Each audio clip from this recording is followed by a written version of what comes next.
Far out. Okay, episode 18 of A Passionate Inquiry. This is Jack Webb.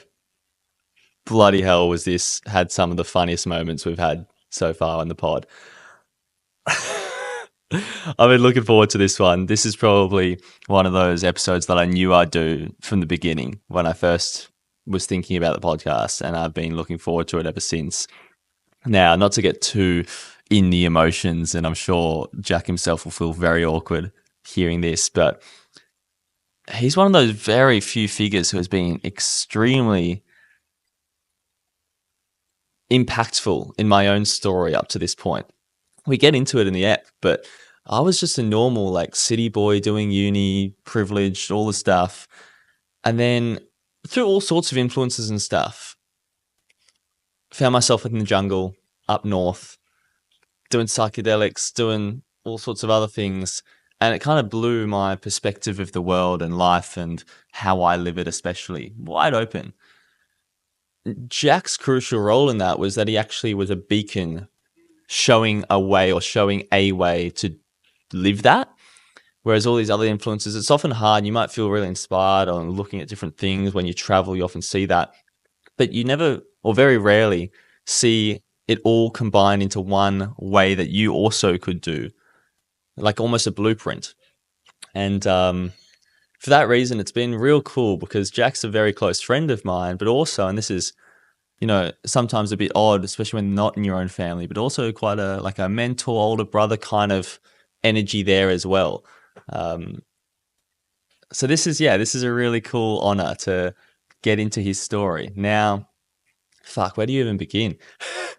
Like, the guy has just done so much in so little time. From back in the day, we get into, you know, MD fueled shenanigans and just opening up this farmer boy, to then travels, to then yoga in India, surfing in Brazil, climbing the Matterhorn faster than anyone else. You know, when I met him, he was just full open social energy, nothing short of a potential cult leader if he'd had those intentions in mind. Yet he's channeled that through a few ups and downs, relationships here and there. Now he's got his freediving school going quite successfully in Far North Queensland, but then also driving a competitive freediving career. I mean, to put it into perspective, the bloke dives straight down into the ocean, almost 100 meters on a single breath. Like, what the fuck? You know? So, yeah, not to ramble on too much, but it was really cool to give time and space and a microphone for that whole story up to the point basically where I met him to be put into detail, or as much of it as possible, mainly just for me and anyone else who might be watching this and know him. Very rarely do we get such an opportunity with anyone that we know. But we got pretty tired. Like, if you do listen to this, we went almost 3 hours and we basically just got to the point 2 or 3 years ago where we actually met. So there'll be a part 2 some point down the line where we kind of fill the gaps. Anyway, far out. I'm rambling, but this is a goodie. Episode 18, Mr. Jack Anthony Webb. Here we go.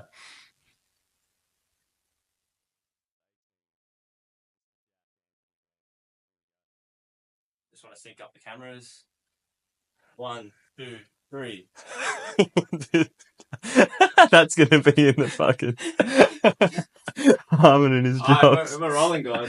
Producer Proddy Harmon. All the cameras on. Yeah. And the mics are working. You want to check your mics just really quick? Check 1, 2. I can have a look at the thing there.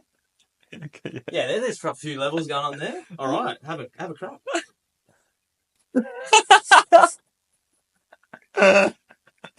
Oh, Mr. Jack Anthony Webb. How does it feel to be on the pod? Even better watching Singy read The Psychology of Money book right in front of me in his fucking jocks in the corner. Love it. Oh my god, fuck, this is a funny one. Another couple of white boys on a podcast. That's it. Join the clan. The whitest of them all. Okay, where do we begin? Are you still Australian champion, technically? I never was. Nah, national record, didn't you? The term Australian champion can be used for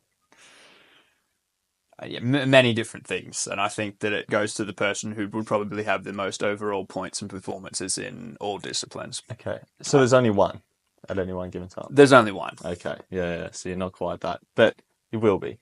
I don't know. My aspiration with freediving is not to be the number one overall champion. I want to see how deep I can dive myself. That's my thing, and that will be done with a monofin or bifins. Okay. Yeah. Well, that's a lovely poetic answer. For context, though, 96 meters in competition, which is fucking ridiculous. What another accolade that comes to mind? Were you the fastest or youngest Aussie to climb the Matterhorn back in the day? Yeah, it was the quickest time that they'd had on the Swiss mountain guides. Yeah, it was the quickest time that they had in the books. Sick, epic, and like just too long a list to fucking go through of all sorts of other shit you've done in your life. But I think that's all good and well. So many people that I see and witness and know that have done stuff like that and kind of these things that you can point towards, they're just kind of boring, right? Would you agree? Like, Somewhat. not to throw people under the bus, but they're kind of like one-dimensional. And you are the opposite of a one-dimensional character, at least in my eyes. Like, when I first met you, to throw my own story in the ring, I just saw this dude who could be a cult leader straight off the bat. Like, you know, just, This coffee's going to be gone soon. I'm not going to have any nervous things to go to. I'm going to have to fucking start twirling my hair. Yeah, $400 of durian in a freezer in the middle of a festival in the jungle. 25k south of Cooktown, the northernmost city in Australia, town in Australia. Like the blend of taking shit seriously and just achieving, but also this open, just pulling people in and out of life and partying and just freedom and living with nature.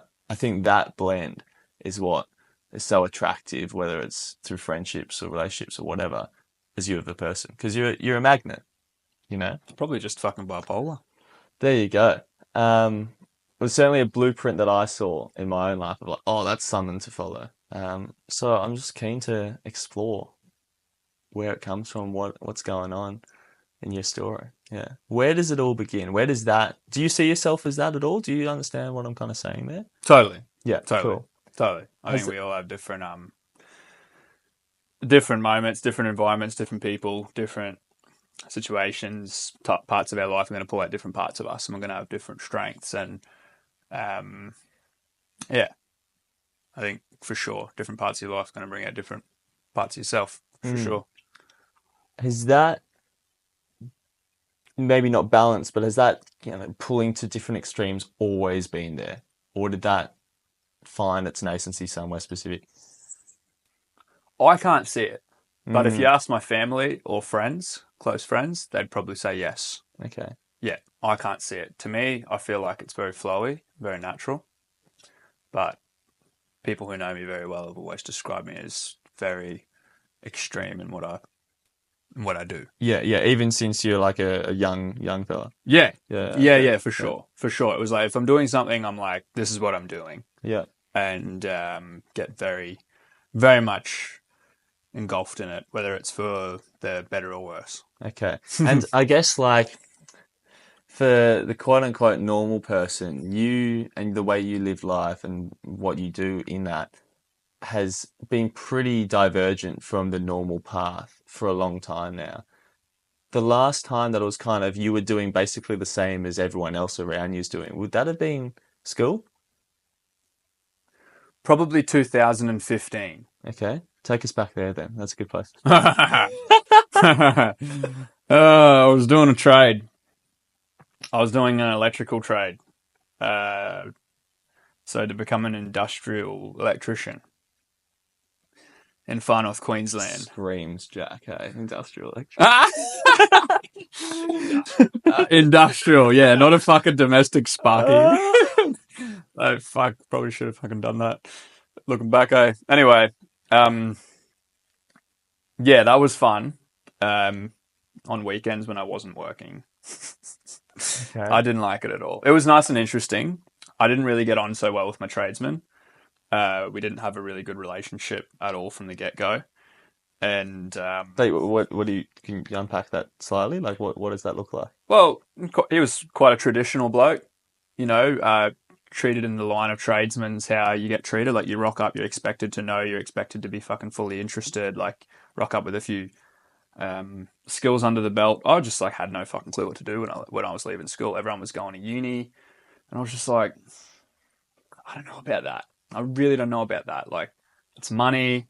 And when I was in high school, in the last year of school, one of our close friends committed suicide, and she was very stressed out by that whole having to pick a subject, pick a life, pick a choice, and that kind of put me off it a bit. I was like, I don't think this is too good. And at the same time, I was being pulled more towards nature.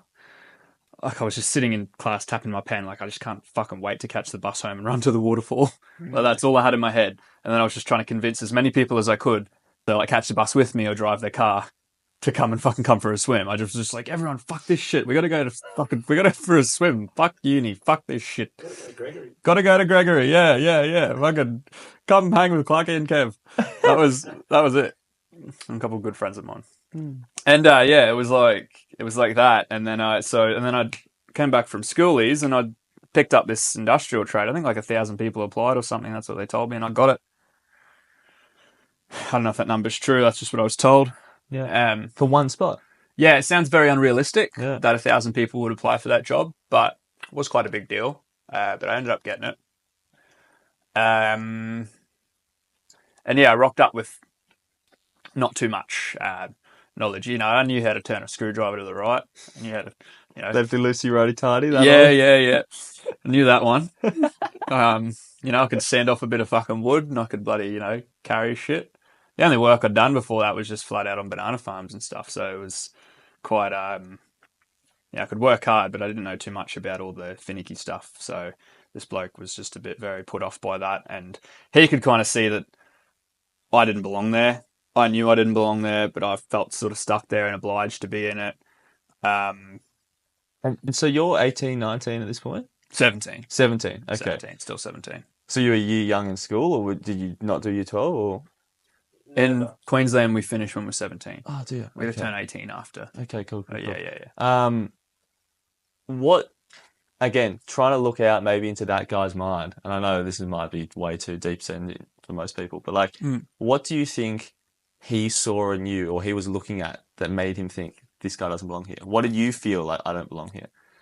Because everyone can see it now, 10 years down the track, but like, without the opportunity of all those experiences and travels and stuff, what did that pure energy look like and manifest as?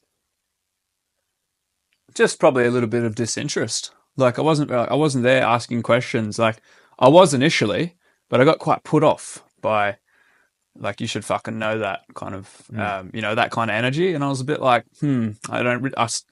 I wasn't as self-aware at that point. So I didn't just feel safe, but I just felt like life was just something you had to fucking slog through. So I was like, that's what people do. This sucks. This is what it is. So I just sort of stuck it out. And I think what he would have just seen, like, he would have been quite confused. He was like, why the fuck is this bloke sticking around? What's he doing? He keeps saying, yeah, no, I'm interested. And I just thought it was going to get better. I went over to TAFE. We have to do our blocks where we could do our study and stuff. And that was fun. I was meeting other electricians who were in the first year. And yeah, we had a lot of fun together. That was probably the best parts of the apprenticeship, was just... Are those stories you've got of like nights out in Cairns and being up trees and stuff? Similar period, but not... Yeah, mate. Yeah, I guess. yeah, similar period. It all blends, those couple of years. So... I guess he would have just been quite confused, and I was quite confused, but I lacked the, at that point in time, I was building up the courage to be like, I'm not going to do this. Yeah, okay. And, were you maybe waiting for like something more better, but actual real to kind of come into vision? Like, I can chase that instead. I'm not going to just quit for nothing. Like, well, I probably would have stuck it out. But then MDMA came into the picture. We're going. Oh, fucking hell. Yeah. And For a that, penny and for a pound. what a fucking time. Like, you know, you Okay, what's your earliest memory with MDMA? earliest clean memory of it.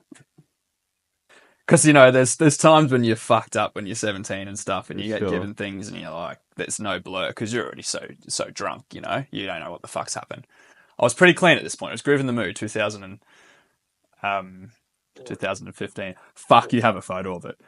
Remember, I do have a photo. that is so good. Damn it, that's going to get up, isn't it? Oh, I'm trying to hide that photo. It's just the tongue out with the fucking hill on there, bro. Yeah. I'm just gonna. I think he's like, wait, Singy, get your photo, take a photo of this. And he says, We can add that in the episode. Great. Sunny side of this fucking floral fucking. I remember. Industrial electrician in the blue pub. So that was that. Yeah. And I felt this unreal rush of love, unreal rush of emotion, and I was like, wow, I can feel so much more than what I'm feeling on Monday to Friday. And I was like, there's more out there. And it kind of felt like, you know, I kind of had to pursue that a little bit. Okay. I was like, right, I got to go and feel like, you know, I felt like, I can talk more about my emotions. I'm telling all these people how I actually feel about them, because it's getting quite suppressed during the week because I'm feeling quite shit with what I'm doing. Mm. So then I'd work Monday to Friday, and then it was weekend time, and it'd be like, we're hitting it. I'd fly to fucking Gold Coast, I'd fly to Brizzy, I'd fly to Sydney, and just book gigs, go with friends, and we just party. Do you already have people who I guess had moved down to one of those places for uni? Was that the go? Like, Yeah, a bit of that. yeah, I went those to people that you in school you'd taken on the bus to the waterfall with, maybe a few years down the track. They were. They kind of stuck around, but there was a little group of us that were pretty tight. I kind of started dropping off the radar with a few of the people, a lot of the people I went to school with. They weren't so comfortable with the whole taking a pill, taking drugs thing, you know. I didn't see it as drugs. I sort of just fucking fun. It was like, this is fun. Ironically, a few years down the track, they all ended up on it themselves. And they're like, oh man, I should have fucking done it when you were doing it. That would have been so much fun. And by that point, I'd kind of like moved on. And I was like, yeah, I don't know. I felt quite, yeah. But to be fair, they were, you know, I earned that push away. Like I just, you know, like, oh, fucking, what's cheaper? A bottle of vodka for this bloke's 21st or bloke's 18th, or go get a pill? Oh, and no one else is doing pills at the party. Yeah, it's just me there, like, yeah, fucking woo! He had a fucking like dinner at a restaurant. It's one restaurant in fucking Intersale, man. We were at Roscoe's. This guy's fucking just bought a GoPro and he's running around with a GoPro in like the restaurant, like taking videos of people and shit. Oh, it's so fucking good. And you got parents. So MD really became your thing, like. It was nice. It was a nice period. Yeah. It was a nice period. How long are we talking? Oh, a good couple years. Oh, wow, okay, yeah. Good couple years. It wasn't like every weekend, but it was more like every second. Enough for the serotonin to build back up again and then go again. Sure. And are you, at this point, are you doing the apprenticeship the whole time? Yeah, I was so paranoid that I was going to get drug tested every fucking Monday. Part of me wanted to. But I used to like subtly just ask people at work. I'm like, oh, how often do they like drug test people here? And they're like, oh, and I always ask them, oh, just wondering, it's interesting stuff. And then so that got pretty funny. And it spiraled a bit. It started to get like, there was a few circumstances where, say, I got like picked up off the road by the cops or arrested just for being a fucking menace, climbing trees and stuff. And mum and dad got the call. I think there was 3 occasions in a very short window when I was still 17, going around on a fake ID and just hitting it pretty hard. And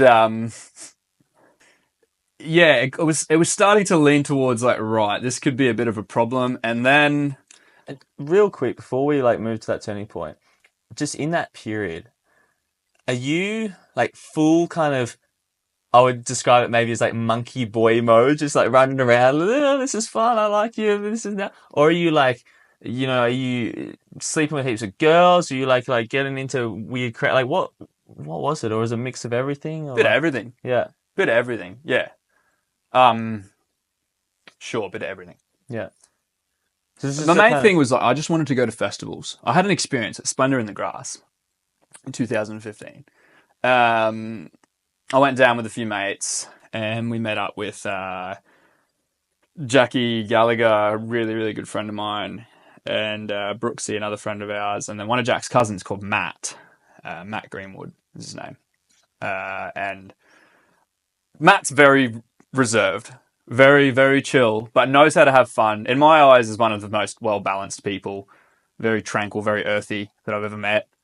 And you'd never put us together. You'd never be like, these blokes are going to be mates. But then, I don't know, we were like watching a few gigs together and, you know, we're all fucking just getting really loose at this place. And like, I was coming up on a bit of MD. We were watching Tame Impala and Matt just kind of grabbed me and started pointing at the trees and pointing at the stars and was like, we went pretty deep talking about some stuff. And I was like, wow, like I'll have all these thoughts myself, but I'd never really shared them with people. And I was like, wow, it's actually okay for me to talk really deeply about how I feel about the planet, how I feel about my feelings, how I feel about people.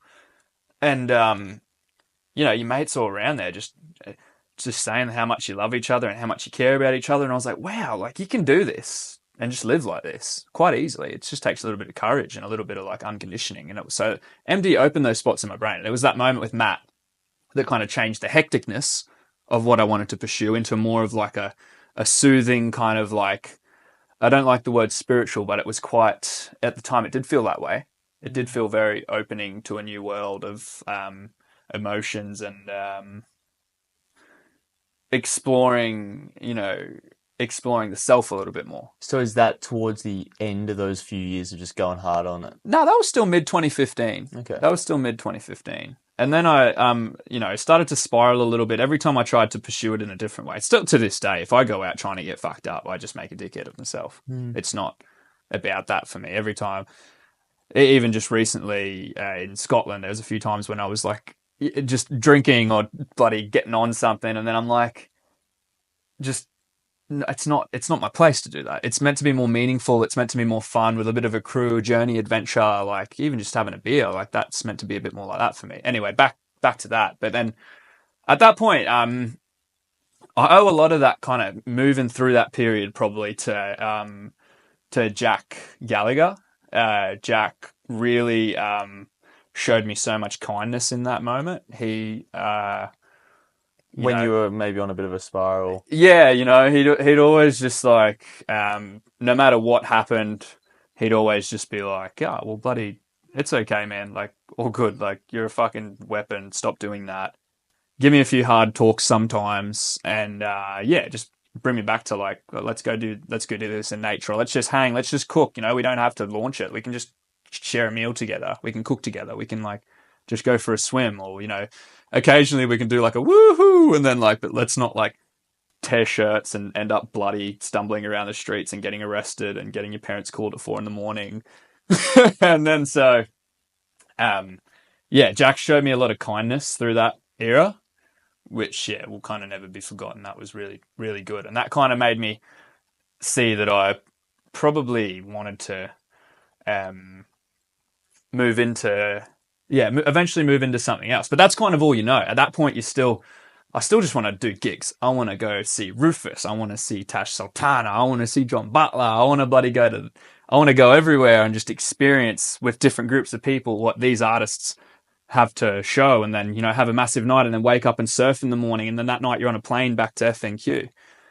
But after a fair bit of that, I hit about, I think it was like mid 2016 or something like that I was like, I'm done.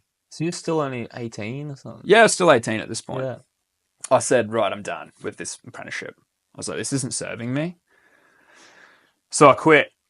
And I was like, right, I'm going to go down to Brizzy, Gold Coast, and I'm going to surf and party. And I had like a few $1,000s saved up, not a lot. Were you planning on getting work as well? I was planning on starting maybe another apprenticeship down there. That's what I told myself. But secretly, I just knew. Like, Mum was like, you search for something down there. I was like, yeah, but fucking oath. See you there. Never happened. I ended up just like living on my mate's floor between Gold Coast and Brizzy for a few months and just partying and Wow. having a lot of fun, surfing and going to festivals and just, you know, experiencing that a little bit, experiencing the whole party side of university life without studying. Yeah. And like even just logistically, like a few $1,000s for a few months, especially if you are going to festival and partying, is not enough. Yeah. So like, were you sneaking into it? Were you like kind of taking from friends? Like, how did that work? There was a labor hire down there. So whenever I'd get back to below $1,000, I'd just line up a week of work, top up another $1,000, and then go for it. Yeah. Getting around by bus. And I just had a lot of friends who were showing me kindness in that stage. They were like, oh, yeah, like, cool. I just made sure wherever I was bringing something to the table. Yeah. And I tried my hardest to do that. Like, where if someone was letting me stay at their house and sleep on the couch, I'd be making sure that I was spending a lot of money on ingredients. So when they get home, you've got a fucking big meal. And I was cooking. I took a lot of interest in cooking in that stage. I just wanted to cook for friends. Cool. That was kind of my exchange. I was like, yeah, stay on the couch but cook for everyone. And how was your, and this is a bit of a deep question, but how was your, I guess, self-image and self-worth and self-respect tracking at this point? Oh, cool. It was building. Cool. It was building. So you did value what you were doing. Like, oh, yeah. I was like, right.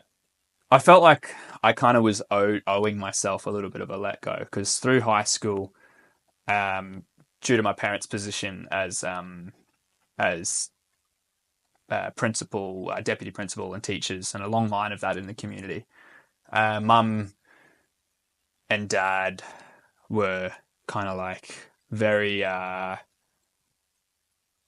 careful with what they could let their children go to and do things. So like I couldn't just rock up to parties and get written off and then come back and all that kind of stuff. like all the other kids. Like everyone else, because it was like mum had to deal with that stuff on a Monday every week, and she had to tell the parents like, look, maybe you should just wait a year till they're finished. And so she couldn't be seen to letting her own child do that. So when I did sneak out and fuck up and stuff like that, it reflected very badly on her. So at the time, I didn't really understand that. I just felt very suppressed and hard done for. And then I kind of understood down the track that that's why that all had to happen. So I spent a lot of time in nature. That was the benefit. I was just looking at the weather all the time, waiting for the wind to drop down so we could either go out the reef or go spearing off the coast or hitting waterfalls, cutting tracks through the jungle, finding random, like, beautiful stories about hidden waterfalls that no one's been to in a fucking long time and just spending the weekend cutting tracks to them and, failing and trying again and failing and trying again and then getting there and being like, whoa, and then, like, GoPro's out of battery and I'm fucking half those places I've never gone back to because it was such a mission to get there, but I'd love to. I lived a very good point. It's real like, I mean, the one that comes to my head is Outer Banks, but have you watched that? No. It's a real like those classic coming of age teenagers kind of in nature and they're all just kind of bumming about, but in a really good naturalistic way. Like that, just when you describe your growing up period, it's always screams like that to me. Yeah. It wasn't full. It wasn't full that. Yeah. But every moment that I could get a moment, I was trying to pick through that, It was like, if I was being told to study, I was in my room playing Xbox. If I had to go to my room, I'd be in the room playing Xbox. And then if it was like free time, it was like, fuck, let's go for a swim or let's go spearing or let's go that kind of stuff. So it wasn't all just like full nature road, living bush, but as much time as I could get outside as I grew older, I really like started to just appreciate that and get stuck into it more. Felt like kind of an addiction, I guess. But it's awesome to hear, and I'm glad like you've delved into it because even though it's so long ago, I think it is the context for who you are now. I think that's where you laid all those foundation stones. I mean, me living in a city, in suburbs, like that life growing up as a teenager just is non-existent. That's just not a thing. And then if you are from like maybe the surf towns and stuff around, like that's a potential thing, but fuck, it feels like kids my age just didn't do that either because they were too stuck in the Xbox and the phones and stuff. Like it seems like a bygone era. Yeah. That you happen to live maybe because Far North Queensland is just a bit behind. We all had a pretty similar, I think a lot of us had a pretty similar upbringing there. Like we all just fucking tried to get to creeks and stuff as much as we could, eh? That was the thing. It was like any opportunity we got, like let's go to Josephine Falls. That was the place. Have you had any witnessing of like 17-year-olds now living in FNQ when TikTok and shit's so rife. They all like, you might not know it all, but are they like younger brothers, people like, are they also doing that, or are people kind of leaving that behind? I don't know many young fellas these days, eh? Yeah, Um, it'd be interesting to know. Like, I hope so. according to my parents, who are still teaching, yes, Yeah. it's quite. But, you know, people in FNQ, people do get stuck in a little bit more. You know, people have, by 17, a lot of them have four-wheel drives and everyone's hunting, everyone's spearing. Everyone's out getting stuck in a little bit more. But yeah, TikTok is fueling a lot of that stuff. And yeah, I don't know. I don't have TikTok, but to make it very fucking clear, I don't have TikTok, all right? Fair enough. Okay, so we're like unleashing all this pent up shit that we couldn't as a teenager in the Goldie. Yeah. Where does that end? Running out of money, coming back to FNQ, working on the banana farms, figuring out what the fuck to do. Tried going back to Brizzy once more. I met a girl from Canada and we were like, let's go back down there. And then that just fucking fell arse over after like a month or so. And it took me a few times of going back to the city and coming back to FNQ to realize that cities aren't my places. I'm not into that. I have to put so much effort in to get to nature, and there's probably going to be lots of people. I'm going to have to fucking pay to go under this bridge. I'm going to have to sit through fucking traffic. Like, it just became very much of an effort, and I was like, it shouldn't be this way. The thing, I look at cities because I feel somewhat similar. It's like there's a big cost of just playing the game of a city, like the game of life, right? You can treat it like a game. And in the city, it's just inherently more expensive. Now, mind you, you get a lot of stuff for that price. You get all these restaurants and people and like, you know, gigs and all this stuff, right? Yeah. But if you don't value that nearly as much as you might value pristine nature, then what are you paying this exuberant price for? And Yeah. that's how I always increasingly have seen it. Well, I think you kind of, you do what you know, and you do what you love, and you do what's drilled into you. So what you've been exposed to in your life and what's had a huge part of your upbringing and development is what you're going to crave. And so if you've grown up around that stuff and the people that you've loved and surrounded yourself with have kind of Valued that, then you've seen that and you've learnt from them, and that's going to be a huge part of you. Whereas like for me, it was like family had been taking me swimming since I was born, and we'd pull up to a creek, and if there was another car there, Mum would be like, fuck it, we're going to the next spot. Didn't want another single person there. It was just like, let's look for spots where there's no one. Not hard to find at FNQ. Very easy.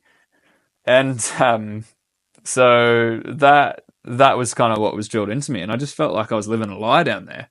I was looking at all these people and I was like, I wonder if they know. I would go out and I'd be like, I wonder if these people know. Like, I see these people dressed in Ralph Lauren clothes and people wearing.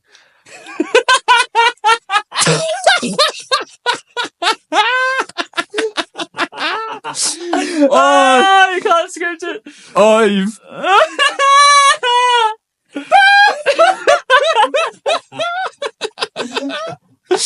Oh, fucking hell. Get your shirt off, you fucking. Oh, that's so good. Anyway, yeah, so I was seeing people like Tim, and I was just like, I wonder if they know. I wonder if they know that you can just fucking buy a tinny for $2,000 and go to the islands and just spear a fucking fish and cook it on a fire and camp on the islands. And, like, wake up and the wind's fucking terrible because you just went out, like, randomly and you're like, oh, fuck, I've got to stay out here for another day before I go back. And, oh, well, cool, there's coconuts. Sick. I wonder if they know that that's just doable, that you can just, like, just live in so much close contact with nature. And it's just not very far away and you'd spend less money than all this stuff. And I was like, I don't think they do. So, as the Ralph Lauren city boy, literally, Yeah. no. I'm glad you fucking know now. We don't know that. Yeah. So when I, through all sorts of fate and circumstance, and like, you know, a fair effort of you being really open and sharing your passion through freediving, but also, like, I'll give myself credit, me being like kind of there for it and ready to take it on and whatnot. Like, I didn't know that. And then when I got showed that, it fucking changed my life. Yeah. because we did go out to an island. This was the start of Anna's episode a few episodes ago as well. And like, fucking, we did live that life for like 5 days, and it was a dream. And I was like, similar to maybe you taking MD, it's like, how can I live like this without maybe taking the pill? Like, how can I feel this and make this as much of my time? I remember saying like, 5 out of 365 days of this year was the island. Do you remember this chat? Yeah. It's like, how can we maximize 360 days in the island and 5 days picking up booze and mushrooms. right? Like, and it doesn't have to necessarily be the island, but like all that represents. Yeah. That's what you aim for. And fucking a month later, I was out of uni and doing all sorts of shit. But For anyone don't know. listening, my idea of Tim is this uni boy who came and took mushrooms and then fucking dropped out of everything. And Drop out everything. he was like, no, it was going to happen. I was like, okay. But yeah, yeah, you're right. the uniform though. That's what I was feeling down there. And then I was like, right. Came back to FNQ. I was working. And then I went to a festival in 2017. And I'd always heard of overseas. No one in my family traveled too much, right? I'd always been like, right, I want to start doing this at some point. I don't know when. And it was just one of those dreams that I was like, how do I do that? Like, fuck, you must have to like organize so much. And I had a book of all these places that I'd researched in the world. I was like, oh, I really want to go there. And I'd look up these mountains and look up these valleys. And I'd be like, I'd love to go camp there. I'd love to go and just like walk through that place and just like meet these people and practice this. And I was like, wow, that's really cool. So I had a little book. Still got that book somewhere. One of the fucking pages on the book was actually the Matterhorn. I looked in Switzerland because I remember my cousin telling me so much about Switzerland. Like, my cousin and I spent a fair bit of time in nature together. Mitch, great guy. And he told me about Switzerland. He showed me the Lauterbrunnen Valley, a photo of it. He's like, I really want to go here. So I looked into Switzerland and I started making little pinpoints on the map. And interestingly enough, I saw the Matterhorn and I was like, wow, that looks like a wild mountain. And I read about climbing it and it was like, yeah, only like mountaineers and experienced people go up it. And I'm like, right, okay, cool. Like, sweet, I want to go see that anyway. Completely forgot about it. That probably would have been like a year before that. And then, yeah, I was at a festival, 2017. I was there with Jack's brother, Az. And we were both having a fun time. And he pulled me to the side and we just started sharing some thoughts about each other. And he was just like, his words were so clear in my head. He was like, man, like, you've got so much energy, you've got so much interest, you've got so much like love for the world. You've got to get the fuck out of here. Like, trust me, you got to book a flight and just go. Like, this is not for you. He's like, you've got such a life to live out there and it's just waiting for you to start. He's like, man, get overseas by the end of the year. Like, just fucking do it. Like, go. It almost felt like a threat.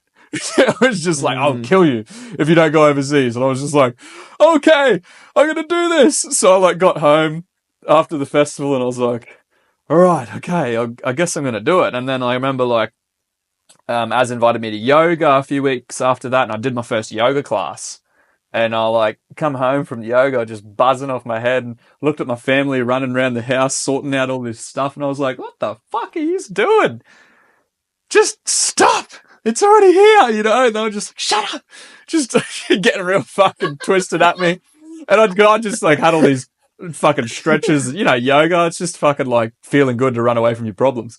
So it's just like, you know, you just get a bit of a stretch and then you feel good after it. And you're like, oh, you know, we can all just fuck each other and just live in the fucking jungle and just eat fruit and just like, oh, you know, like yoga. That's, that's yoga, you know? So that's how I felt for the first time. And I was just like, woohoo! Oh no, the laptop. Anyway, I hope it still works. No, you didn't hear it. So, the mic's all good. Is that still on? When you meet a good English person. Yeah. Anyway, yeah. So, yeah, like Americans. Same thing. Yeah, at this point I was like, holy fuck, that was sick. And then,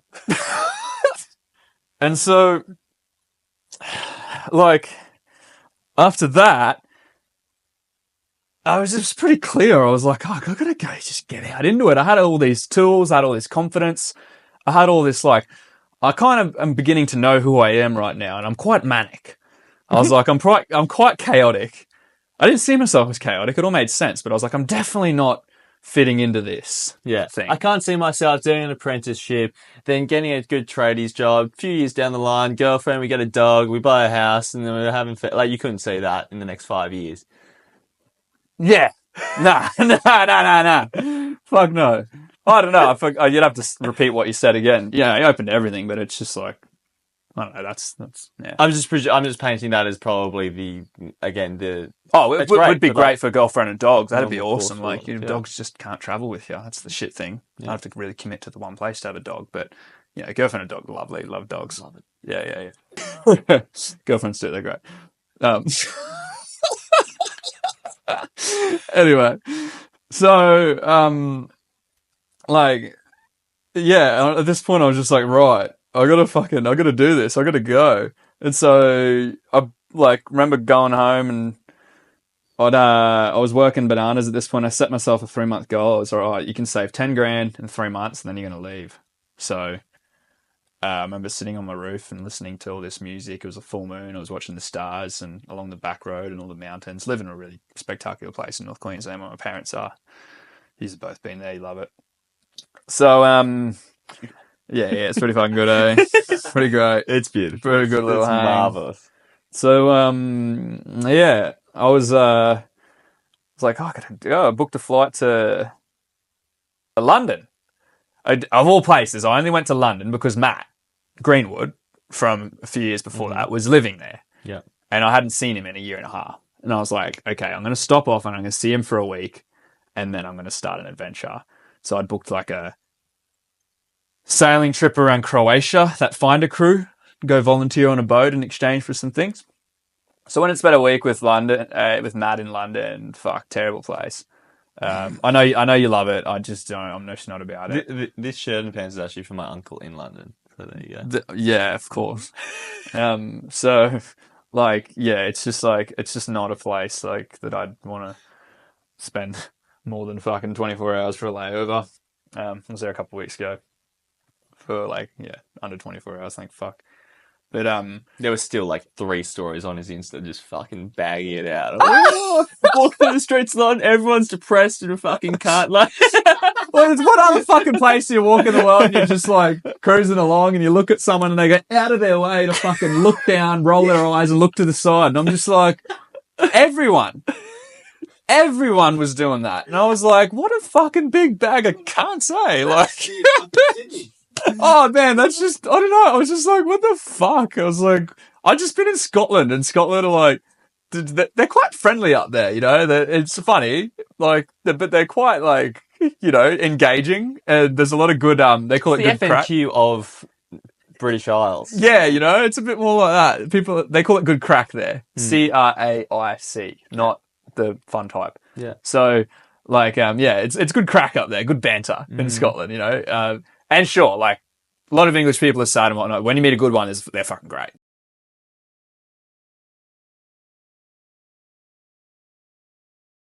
It's like, majority are just like, I don't know if we're going to click. In fact, I know we're 100% not going to click. Like Australian. Like Australia. Yeah, a bit like that. Not proclaiming myself to be a good Australian. I'm a terrible citizen of the planet. But you do meet some really, some of my really good friends are from that area. And we'll still bag them out to, very publicly, but I love them and think they're great people and they got out of that. And I'm like, that's very impressive to get out of that and be the people that they are. If Rob's listening to this. Oh, Rob, what a fucking... Yeah, Rob. How good's Rob? Yeah. Rob. All right, so we're in London visiting Matt. Yeah, went to Croatia. Sailed around there. Everyone just started shagging each other on the boat. I had a friend actually come visit me and sail that trip with me for a little bit, but everyone started shagging each other and I felt a bit out of place and I was just on this boat. I was just like, what am I going to do? So I went on a bit of a rogue mission through Croatia, just camping along riverbanks and met my mate Ned there. Ned's from FNQ. Ned, what a fucking legend. Real good human, just very interested in life and very aggressive in pursuing whatever he's doing. You know, very smart and very athletically gifted. So introduced me to climbing. Mm. And In Croatia. and just showed me this thing. I've been jungle climbing my whole life, you know. I'm pretty good at climbing up waterfalls and trees and shit. But then this was like, you know, all the pinchy stuff, and we were deep water soloing, so it's like you're climbing on these cliffs, and if you fall into the ocean. I was like, this is free. I was like, this is the best fun I've had, and it's free. I'm like, fuck, we were living off such cheap food, and we were just rock climbing and having the best fun on this cliff, and then if you fall, you just hit the water, and then you're like, woo! And you get up and do it again. I was like, this is fucking sick. So yeah, I did some solo missions. Me and Ned did like a few fun things around that area. I ended up hopping back on the boat again, and then just decided, nah, this isn't. I'm nah. Everyone's still shagging everyone, and yeah, I'm still not shagging anyone. So I went to the Swiss Alps, and I got to work away there. This sounded special, yeah. This was fun. It was an animal sanctuary. I was living a couple thousand meters up a mountain. This vegan lady, kind of like extreme vegan, not just like health conscious, like full like extreme. Yeah. Wow. So she kind of owned a lot of this land, or had been given it by sponsors and stuff like that, to look after these animals. So she had like 120 sheep, 24 big Highland cows, like the fucking big fringy ones, you know, the big like, Scottish ones. Yeah, those ones. She had like 24 of those. What do they do? And then she had big like bloody dogs, big hairy dogs, like the big like the Scottish, you know, like the what are they, Saint Bernards? Huh? maybe, yeah, like big white ones that Red, just black. they're like the size of like a little bear. Okay, yeah. She had those, and there were horses, and I'd just been introduced to climbing, and in the village there are all these Swiss dudes there living, Roman and Michelle. They were so cool. And Because Switzerland gets pretty like, I mean, rogue might be a weird term for it, but like you're in villages in the middle of a valley, and even linguistically, the language in this valley is unintelligible from the next valley because until modern transport options, they were just separated. Like they couldn't get to each other, even though it's like 10 k's apart. yeah, Were you in one of those kind of things? yeah, up a mountain too, so like even worse. But the boys there kind of spoke a little bit of English, which was great, Cool. and we could communicate. At this point, I was in a mode where I was just like, I just expect not to be able to communicate with anyone for the next 6 to 10 months. I was just like, cool. Oh, the whole time you're in Europe. That's how I kind of expected it, you know. But you know, you meet people who speak English, and you're like, cool. But I wasn't expecting it, you know. People travel these days, and they just expect everyone to know fucking English, and you're like, no. And you feel that creeping in the more time you spend in places like Bali and whatnot, where people actually do speak it. But reality is, like, I don't know. I spent a lot of time traveling where no one spoke English. Well, you're sacrificing so many, not all of them, but most of the real adventures are found beyond the border of English. Yeah. English is fucking boring. Yeah. Like, Well, because it comes along with the desire. The only reason that someone overseas learns English is because they have the desire for the Western way of life, or at least it's money from the people that come using the English. And that brain switch is already like, okay, you're trying to come towards this, but I'm trying to go out of it. So I don't want you coming towards it. I want to go to people that aren't trying to come towards it. Yeah. The people who don't give a fuck about English. Yeah, exactly. That's where you find the good shit. And yeah, that village, that was cool. Like we did a lot of I'd just work. It'd be like either half an hour a day, 2 hours a day, 10 hours a day, and that was in exchange for food and accommodation. And you know, I got paid a little bit to buy my food, and that's what I actually went vegan there, because it was like cheaper for me to actually eat vegan than it was for me to buy meat. So I could give them like 100 Swiss franc a week, and if I ate vegan, then I'd still have like 60 Swiss franc left. So yeah, it was cool. I was just making lots of hummus, buying lots of bread, eating quite healthy. I got into yoga quite a lot there. I was doing like half an hour to an hour yoga every day. That was sick. I ended up spending about $1,000 of my own money over 3 months in Switzerland, and I lived a really good adventure there. Yeah. So I did it really well. So no one does that. Yeah. I did it really well. I just played it out, played the long game, stuck it in this village. Friends were taking me climbing. The lady I was working for, she was shouting me cool things every week because I was working hard. She was like, you know, you're going paragliding this week, or, you know, Wow. we're going to jump on some horses and ride through the mountains, or Sick. she gave me a quad bike. And so I was like driving up through the mountains, picking mushrooms and eating mushrooms and going for fucking quad bike missions on mushrooms and stuff, and just waiting for the boys to finish work so we could go climbing. They built a climbing gym in the village. So I was like very well looked after there, very well set up. It was a great adventure to be living. I had a couple people kind of come and live in the hut and work with me as well during that time. Ned ended up coming visiting. My friend Crystal came and visited, and a few others, cool, interesting characters on a similar lifestyle. But got right into climbing there. Did some fucking sick things like big via ferratas where you're like, you know, a couple thousand meters up, climbing this vertical thing with overhangs, and it's a very safe form of climbing because you're hooked onto a steel wire and you have 2 carabiners and they're just bolts every 5-10 meters that you have to clip past. But it was still just like, how do I find myself here? It was a very new world to me, and I was very engulfed in it, and I was getting quite Because that's the opposite of the jungle. yeah. I mean, Australia, when I first left Australia at a similar age, probably, I was just enchanted by like the Andes. I was like, what the fuck? Like, Yeah. there's things that are more than, you know, 1,000-meter hill, because that's all we got in Australia, right? Like, I mean, you got that range in Far North Queensland, but it's not high. And then just to be amongst like this altitude and just even just like sharp topography of the land is so different. Very different. Cold. Very cold. Your hands stop working, and it's big falls, you know. You look down, you're like, oh, fucking, that'd be a big fall. That'd be a big drop. Yeah. But yeah, that was lovely. A lot of that. Got so into yoga there that I was like, I didn't feel good unless I'd done my half an hour yoga a day, at least.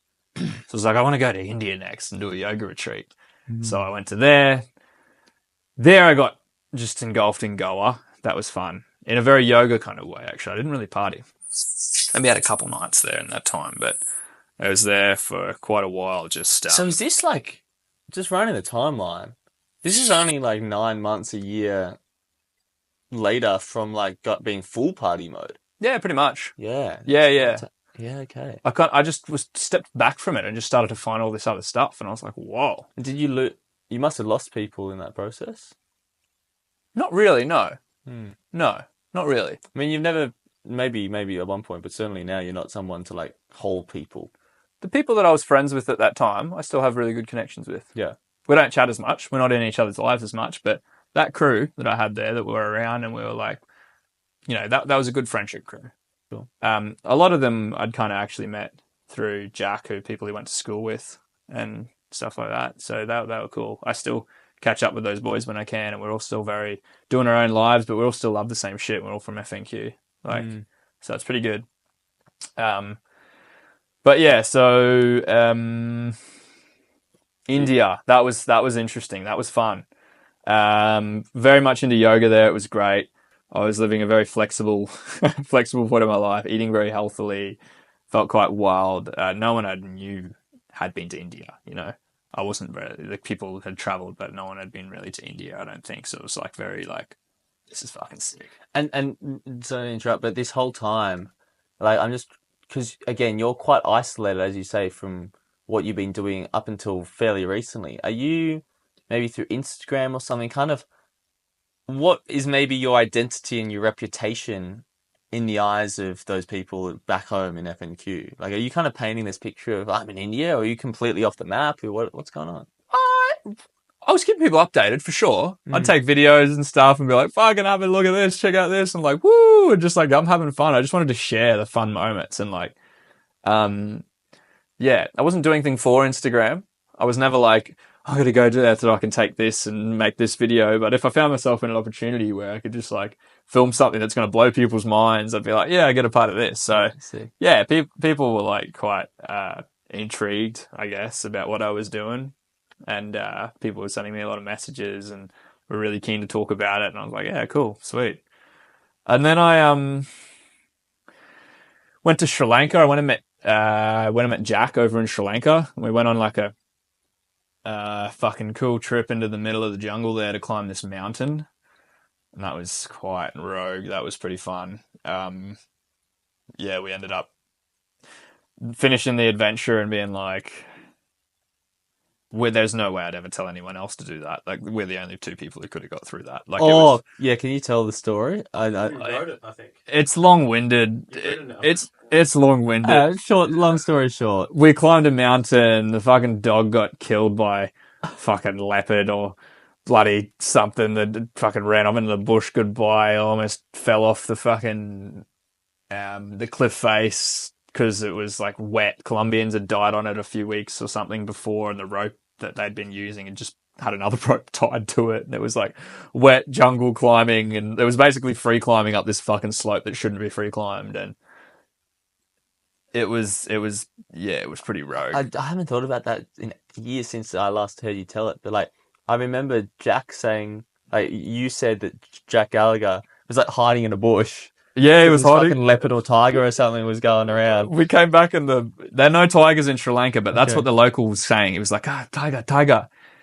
It's leopards is what they have there, but they call the leopards tigers. And yeah, we got back down from the fucking climb. I was like, oh, I just hope Jack's gonna be alive, and he's just like in the bush at the bottom of the cliff with the machete, just like, oh fuck, I'm glad you guys are here, and just making comments like, oh, I'm so. It's all right. Tigers just go straight for the fucking jugular. Like, it's all good. Like, it's a quick one, quick death. What? And we kind of finished that day, and we were just like, "That's I'm very glad that we did that, but I'd never tell anyone to come back here." And then it was like, okay, cool. We're gonna go off into the travel of Sri Lanka, and then the next day. I met Big character. Yeah, quite a big character in those next few years. Victoria was her name. It's almost as if you could track it if you were trying to tell a story or write a book about this, like, especially this connection with Jack Gallagher in particular, like, as this essentially brother figure for you.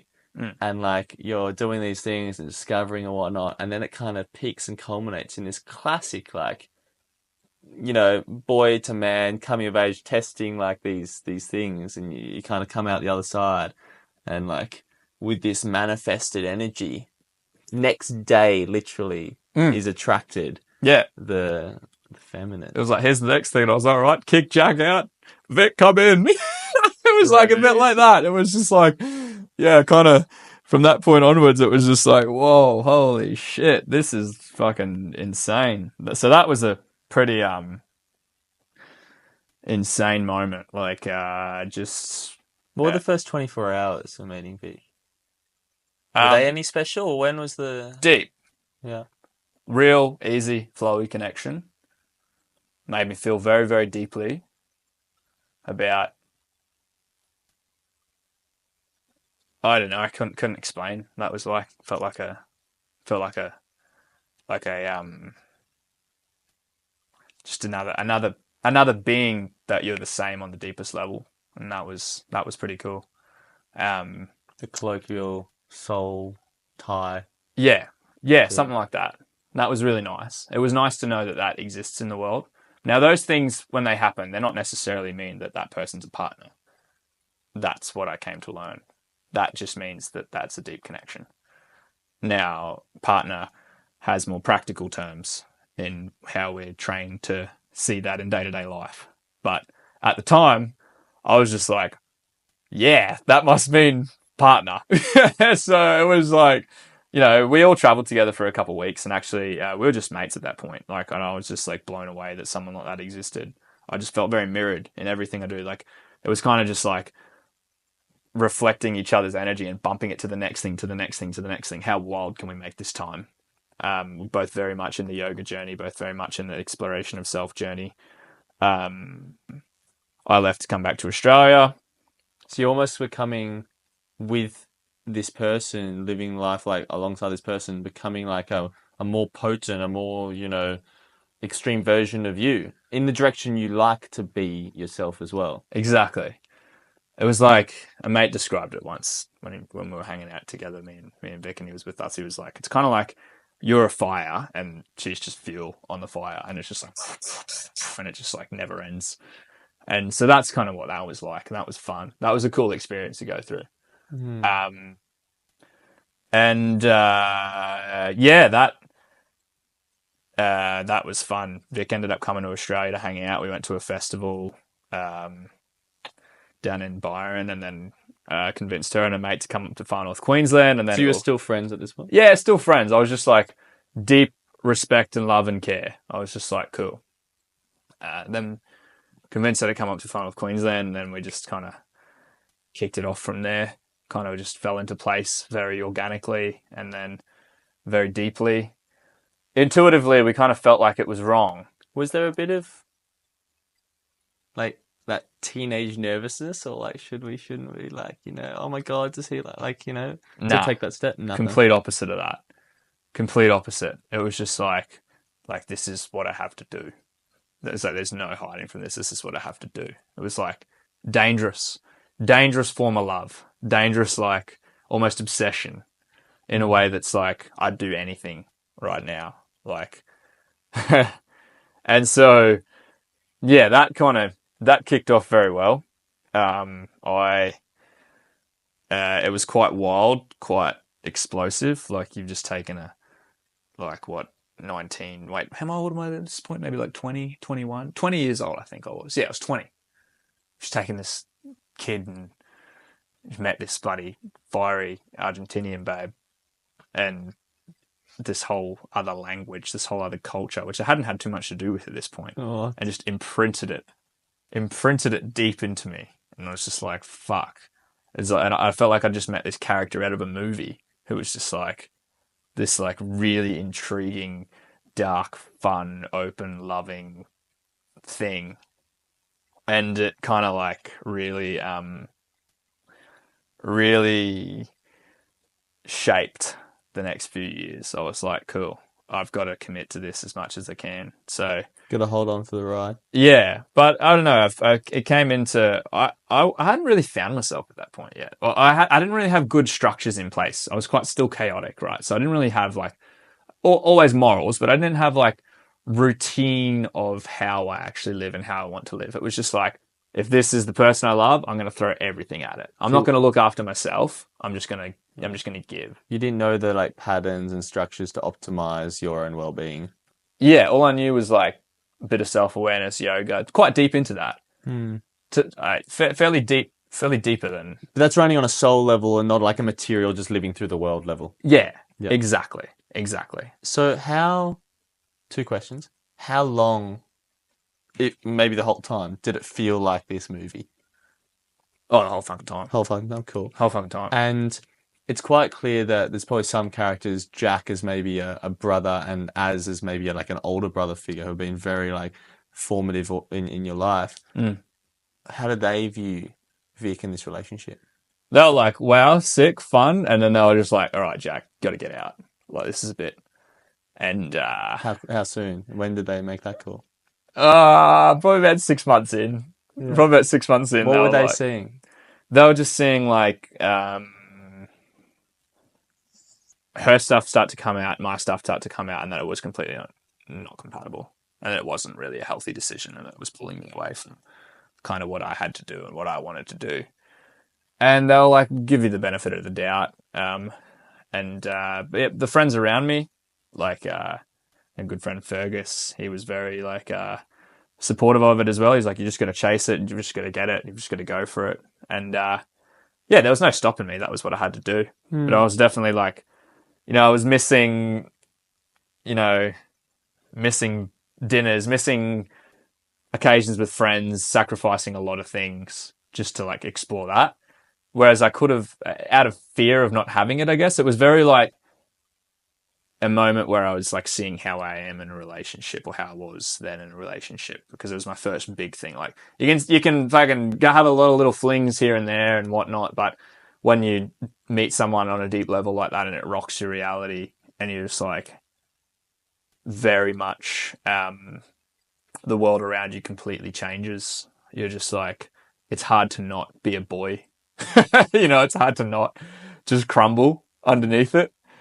And so that relationship, I guess, or pursuing that, it was a relationship, was I think like looking at it from more a holistic point of view, because over that time we went to India. I went to Switzerland again. I climbed the Matterhorn. I came back to India again. Went to Indonesia. All with Vic. Yeah, all with Vic. I went back to Australia. We kind of like split for a bit. I ended up in the Solomons, and then we met up in Brazil again and spent another good chunk of time over there together. And it was all just like very crazily falling apart the whole time from about 6 months in. But we were both just like, fuck yeah, dragged on for a good like almost couple years. Crazy. But it was like, yeah, it was fun for both of us. Yeah. And that beautiful, deep connection still exists, but it's not in the way it's With you too? Yeah, it's just like we catch up every 6 months to a year or something, have a chat. Very, very beautiful, deep connection, and a lot of respect for each other, a lot of care, and it just wasn't compatible in a relationship, and that was cool. That was like a cool realization to come to, even after a few years. It was like, right, yeah, there's practicalities in place. There's things that like you have to look at. How realistic is this? Like you can't just live for the For those highs. live for the highs. You know that. You know when the highs make the attraction. The highs, two people vibrate in that way. They come together. And that's where the strong connection and bond is formed. And then you all relax into it. The triggering starts. What triggers? How are we compatible? Can we communicate? Do we care about each other? Are we willing to listen? Are we willing to adapt? And all those things. And then the next love that comes after that is like a more soothing kind of trust, nervous system, kind of like nurturing of the nervous system long term. Is this healthy for me kind of thing? And like that's what I'm experiencing now in my relationship with Hannah, which we'll get to later. But yeah, that Vic and I never made it through to the second zone. Yeah, we just tried to stay in the Stay in the honeymoon phase. Like, I mean, 6 Yeah. months, you're just, how long can we drag this on? Like, fair enough. I have a few questions about this. yeah. I was looking through your Insta What? and scrolling back, right? Yeah. And there are a fair few Vic posts of like you selfies or just her, whatever. And that's great. But in most of them, there was some caption that was like real poetic. Yeah. It was like a little love poem to her fucking, divine feminine goddess shit. It's cringe. Never used those words. No, you didn't. Fucking feminine goddess. Yeah. No, like, Burn 'em. but what I was wondering is like, and we kind of had this discussion the other day. It's like, there's something for this first love especially, but any honeymoon phase, it's just so just emotional and beautiful and attractive. Like, is there part of you that talking now about realities of relationships and just being realistic in general and stuff that does be like, fuck, maybe it wasn't with Vic, right? But maybe if I hadn't chased it for 2 or 3 years after, maybe if I'd like been like, 6 months, okay, I can see this is not with her, I'll cut it, but I'll still retain the hope and the dream for maybe having this kind of, maybe not infinite, but somewhat infinite, prolonged honeymoon phase with someone else. Like, can I hold that energy and just roll it into the next ones and not have to get so logical with it? Is there part of you that... I understand what you're saying. Because for me, it's like, and I'll just insert myself in here real quick.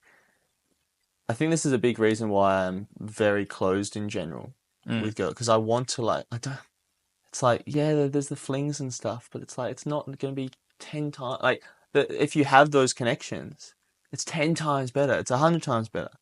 So if I can maybe not, and this is weird, but not use up like love battery or connection battery, like with all sorts of people, if I can maybe hold that pretty reserved and then just unleash it onto, people that have that connection with, maybe that will like give you a better chance at finding one where you can hold it out for a long time. Does that logic track? Yeah, it's not that it goes away and the relationship becomes more logical. That's not what I was trying to put across. It's more so like what's sustainable. You know, what's sustainable? And I think it comes down to valuing how you feel around that person. Now, it's not sustainable to feel massive spikes and just be doing crazy things and staying up till 5 a.m. every single night and then having 2 hours sleep and then charging on. It's like you have to be able to settle your nervous system with someone. And so how they value how you have to have found what's sustainable for you. They have to found or have an idea of what's sustainable for them, both of you. And you have to kind of like see if you can both value that. It's not that the honeymoon phase goes away. Like in my opinion, I think it's actually very like, you kind of find a balance of everything. You find a balance, like can we live together? Can we live separately? Can we still spark this with each other? Do we still listen to each other? Do we want to listen to each other? Like how can we do nice things for each other? How can we like do we trust each other? Do I agree? Do you make me a better person? Do I make you a better person? And it's like all these things that kind of like sustain something longer term with what you're comfortable with, right? But I think the idea I hadn't, that I was confused with at that point, I had no idea about that shit. Yeah. I was just like, full commit, send. Yeah. And so that for me was just like, yeah, it's not sustainable because then I just fall apart. I'm just like, I don't have that in me. Yeah. I don't have that in me for like to just, I was drawn to other things. But yeah, I do believe that what you're trying to say is like, yeah, that honeymoon phase, that can go on for sure. I like very much believe in that. Do you want to like, because we all have an idea, I think, of like being like a marriage that's 30, 40 years in and you kind of just this companionship. But we also, basically all of us, I think, look at that and be like, oh, well, they're not fucking and they're not like doing this. It's like, you don't want to sacrifice the fun stuff, but you do, like that companionship is so nice as well. And it's like, how can we keep all of this in this stable space? How can we keep the spark? And that, at least the way I look at it, seems increasingly difficult the more partners you had, the more distractions there are online, the more fucking people are around, the more options, the more travels, the more thing. Like it kind of seems pretty simple and straightforward to be committed and companion, but also keep the spark alive when you're in a small farming village. So what else are you going to do? You're not going to go traveling the world. You're not going to go away, like, have 1,000 girls in the back of the cool or guys in the back of the cool. Right? But now in this world, it's like, wow, why would I choose this companionship and not just choose it, but like be able to keep the spark within it? Yeah. When there's so much optionality for my time and energy. That's what confuses me. Yeah. And like part of me is like, maybe the answer for me going forward is to like kind of not dumb myself down and like sacrifice things prematurely, but like keep it a bit puritanical in a sense, just so I'm not overloaded on dopamine, so I can actually have the potential to want to build that companionship and still be able to find them attractive 2 years in, Yeah. Does that make sense? Yeah, 100%. 100%. Where do you sit with that? I think that just like, you have an idea of what you want. You have to stay open to what comes your way. Yeah. And life never really pans out in exactly the image that you want. And you can wait around forever for that. And it comes fucking pretty close. Not one thing in my life has ever been exactly how I imagined it. It might have ended up, actually, this is actually what I wanted. I just had to give this a chance. Like, I was very rigid. I was very rigid last year, just like, I'm not going to sleep with anyone. I'm training. I'm doing da-da-da-da-da-da-da. But the moment I kind of let go and decided, like, I actually really like this person that I'm seeing or that I'm spending time with, I'm like, wow, like, what an amazing human to walk into my life. And I almost said, like, no, I'm not going to sleep with this person. I did say that. And then it kind of just, life unfolded. And then it all of a sudden we started seeing each other. And that was like the best thing ever. And it was from me not being so rigid. I was building up a lot of rigidity. Yeah. Of like focus. And then I just kind of like surrendered to what I was actually feeling. And it worked out really well. It was actually kind of like what I was actually calling for. But I couldn't see that from the outside. But you also probably from the outside, I can definitely see in your story, like recognize that if you hadn't had that period of rigidity and you just continued feeling and feeling and feeling, like there is like this loosey-goosey nature of just going off your feelings, right? Like you probably had maybe the call to rigidity was to reset your ability to like be in touch with those feelings so they serve your well-being rather than just there's a string of a certain category of girls that like you might have been feeling for but weren't serving you, so you had to have that rigidity as a circuit breaker. Yeah, sure. Yeah, sure. And there's periods like that. Yeah, I mean, there's periods like that for sure. And person to person, I think like you just can't be too open and chaotic, can't be too rigid, but a mix of the two is great. I think like you've got to have those two sides in check. I don't like to say balance because balance is bullshit. There's no such thing. Like there's no like I've got it all perfect. Life's fucking chaotic. That's the reality of it. Look at everything around us. Like, look, we're in the bloody jungle right now. There's no fucking thing balanced about that, but there is somewhere. It's like kind of all just working chaotically. It's a dynamic, alive, balancing act. It's just art. Yeah. It's just art. Yeah. It's just art. I feel like that that has a huge part in that has a huge part. The story is different for every single person. Depends what you've been exposed to. Depends what your weak points are. My weak point was just like not having the structure for myself, not having the I always knew that. I just hadn't really implemented it. Yeah. So I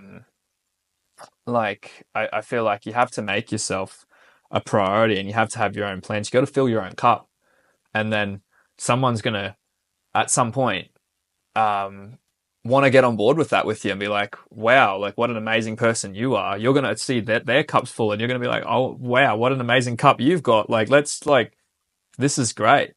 Less logical, but you can feel when someone's kind of taking care of himself. No one's going to rock up perfect into your life. And I've got friends like that who have been single for quite a while and they're becoming very, very rigid in that sense. And they're waiting for the perfect opportunity and like the perfect person to the point where they might say things like, oh no, I've assessed this person and family and how they look and how this, and I'm like, I'm not gonna pursue that because of that. And like these things, like I kind of don't, I don't sit with that very well. It's like, how do you feel around that person?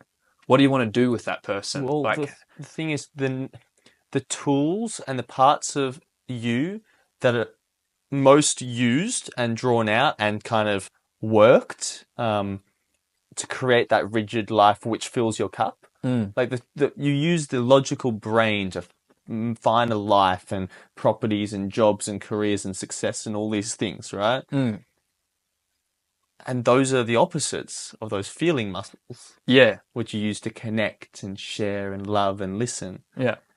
So while you're on the road of filling your own cup in that worldly sense, that materialistic, maybe, just setting myself up in structures and whatnot sense, you got to be careful to not let your lease and love for life and the people in it and the relationships and connections atrophy too much. Yeah. Yeah, totally agree. And that's another thing that balances itself out. Yeah. That's another thing. It's like every situation you put yourself in, you're sacrificing another situation, right? So it's like every relationship you're going to have to sort of give up parts of your life to have that. But you've just got to find something that's worth it.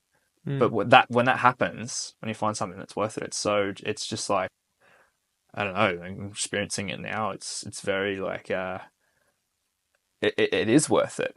You're just like having someone that understands you very deeply and cares about you, and then you reciprocate that. You really care about them as well, and you want to just like you just want the best for them and the best for you, and you trust them so deeply because you've seen how much of an amazing person they are, and they see that in you as well. Like you feel so safe, they feel safe, and then it's like, what can we create from here?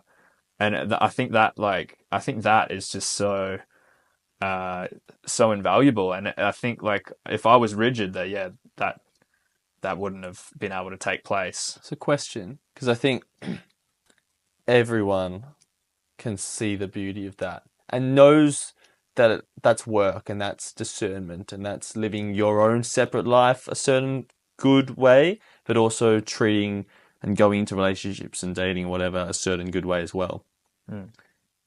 There's so much fear. There's so much risk of like being open, being vulnerable, having that connection. And like, yes, I might start to let myself like and respect this person and want to give them things and make them a better person. But what if they're manipulating me? What if they say this but don't? What if, and if you feed too much into that and you might start, I don't know, running those storylines in your head, that might manifest into looking at people's phones or whatever the fuck people do, then it actually ruins, even if it weren't the case, it ruins that trust and whatnot. Yeah. So there's so much fear, there's such leaps of faith involved in this. Do you think that's involved mainly in the kind of choosing process of like choosing a partner, or like knowing yourself and knowing who you connect with and what you're looking for, or how you build the relationship on a case-by-case basis? Like, where does what part of that whole journey of letting someone in like that is the most crucial? Because like everyone has red flags, right? Red and green flags, because they're dictators from their past and people around them, stories they've heard of like, oh, look out for this. Yeah. That usually somewhere down the line leads to that. Yeah. This and this and this, right? But everyone's going to have red flags. Yeah. It's just like, what ones do I look at versus the other person, tailored to you? And that's in the choosing process. But then how do you build it? You know that you don't want to just give yourself over to this person. You want to keep your manhood and not become the boy and fall into them. Yeah. That kind of thing. Yeah. I don't know. Yeah, I don't know. I don't have the answer for that. All I know is that, like, with any relationship and getting closer to someone, whether even if it's a friend, there's going to be moments when you're like, you've got to be brave and you've got to take risks. And, just fucking don't be a pussy, eh? Just fucking take them. Take the risk. Be smart. You know yourself. Yeah. You trust your feelings.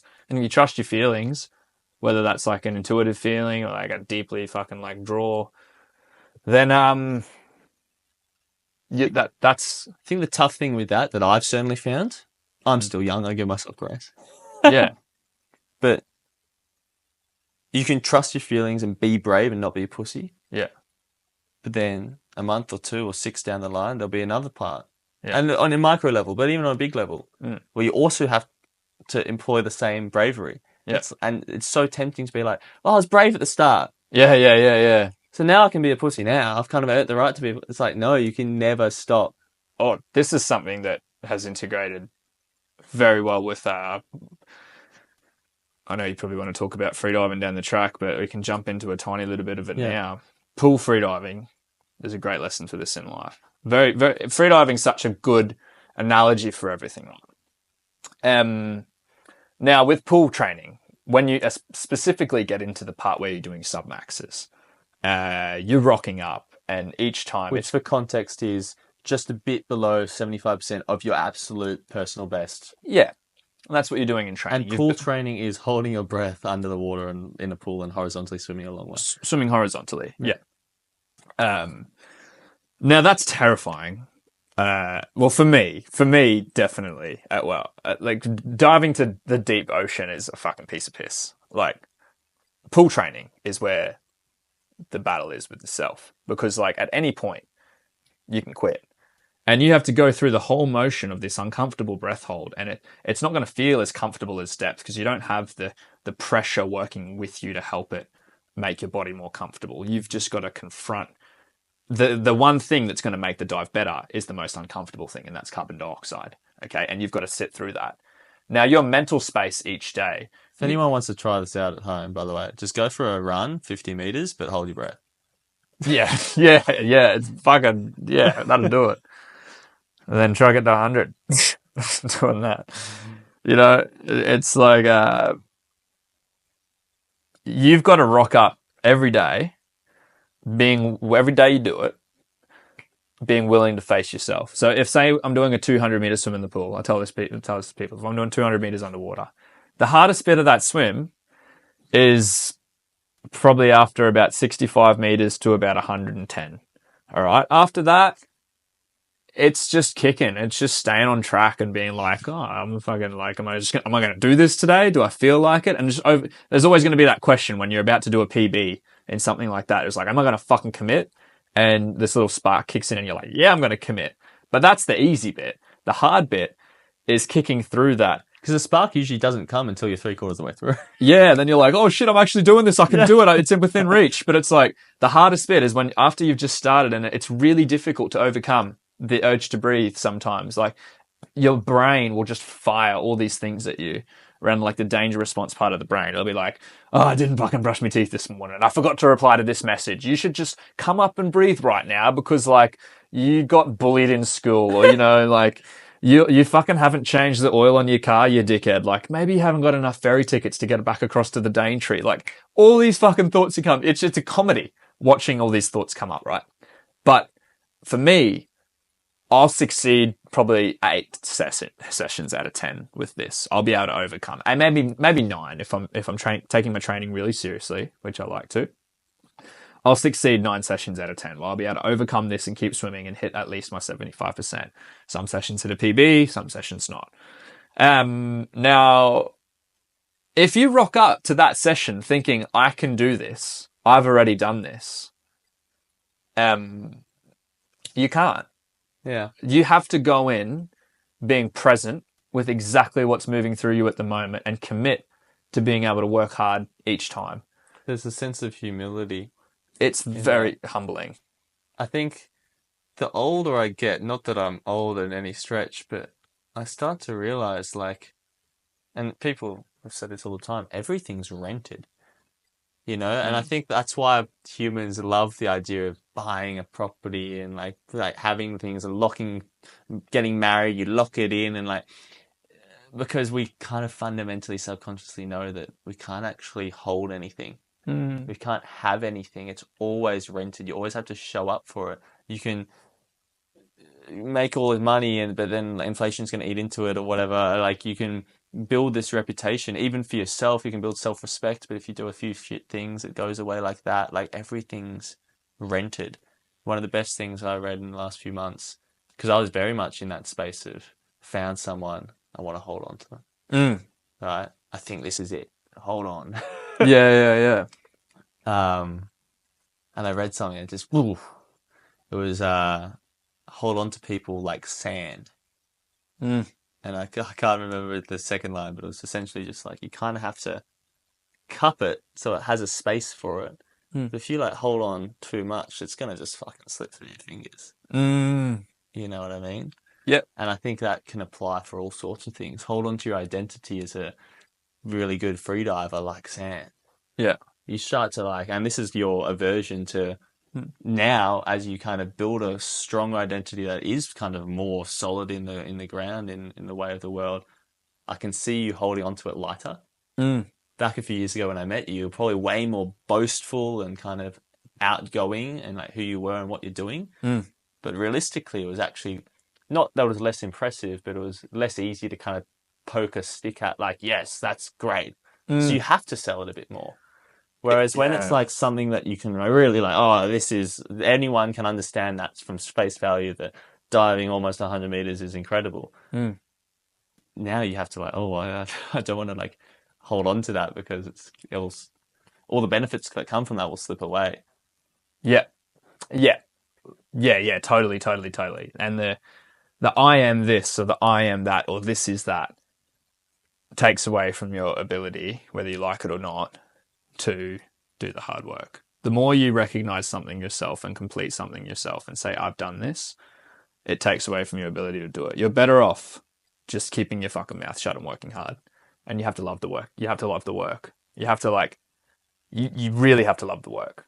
In the relationship as well. You've got to love the moments where you're like, we're going to confront something here. We're going to talk about something here. Yeah. And that, that's hard work too. And you don't have someone guiding you through this, but it's a great idea. Like, my partner Hannah and I talk about like, we don't have any like significant problems or anything in the relationship at all, but we've spoken about like maybe getting, going to a therapy and just being like, how cool would it be to like pay a therapist and have them just open up a space where we can explore like a different level of communication and understand each other better, and like something that's going to benefit our relationship, like training for the relationship. Like, how cool is that? I think it makes a lot of sense. I got knocked by my family a few months ago because they were talking about girls, and I was like, yeah, the next one I'm looking for, like a green flag, would be like they kind of know what hard is. And they were like, oh, what do you know what hard is? You're fucking private school privilege. And I was like, no, I've been fair cop. But like, what I meant was exactly that. If you have to love that journey of this is going to be weird and difficult and like, you know, not going to be straightforward and easy. Someone who maybe has done difficult things or like is about in their life in other ways, like likes the journey. You know, Hannah is a deep diver herself. So it's quite clear that she knows how to take things seriously and try and do hard things. And I think that's a really good foundation for like building a relationship. Yeah. Where there's a lot of people who will kind of cower away from, you know, any difficulty and kind of expect of life it to be easy. There's a sense of entitlement, maybe. There's a sense of, and I think we all fall into that in moments as well. Mm-hmm. But I think that energy is what really fucking puts things in the ground. Yeah. Anything, right? Whether it's a relationship or career or whatever. Yeah. Yeah, working hard at something, working consistently at something is a great attribute, and we might fall in and out of that. But yeah, when you find things that you can apply that to, you just got to fall in love with it, and you get better and better at giving as much as you can. Yeah, cool. Well, I'm really keen on getting on Freediving. Do you need a break? Do you need to go to the toilet? No, is it still recording? Yeah. No, it's good. Yeah, I was good. Well, yeah. Okay. So we left Vic in Brazil. Do you want to go into like what that looked like? Nah, it's all good.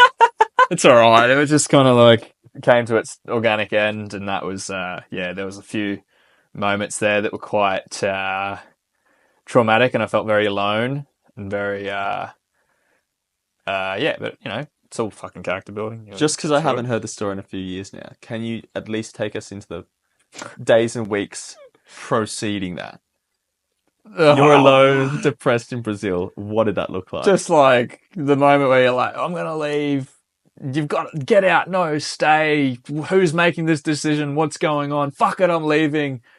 Then I leave, and then I go fucking hitchhiking and surfing down Brazil by myself. And then it's like, come back. And then you're like, all right, I'm going to come back. And don't come back, actually, because I'm fucking like, I've had this attraction to this bloke, and he's a DJ and he's really cool and he's French. And I'm like, oh, fucking coming back then, fucking running back and as quick as you can.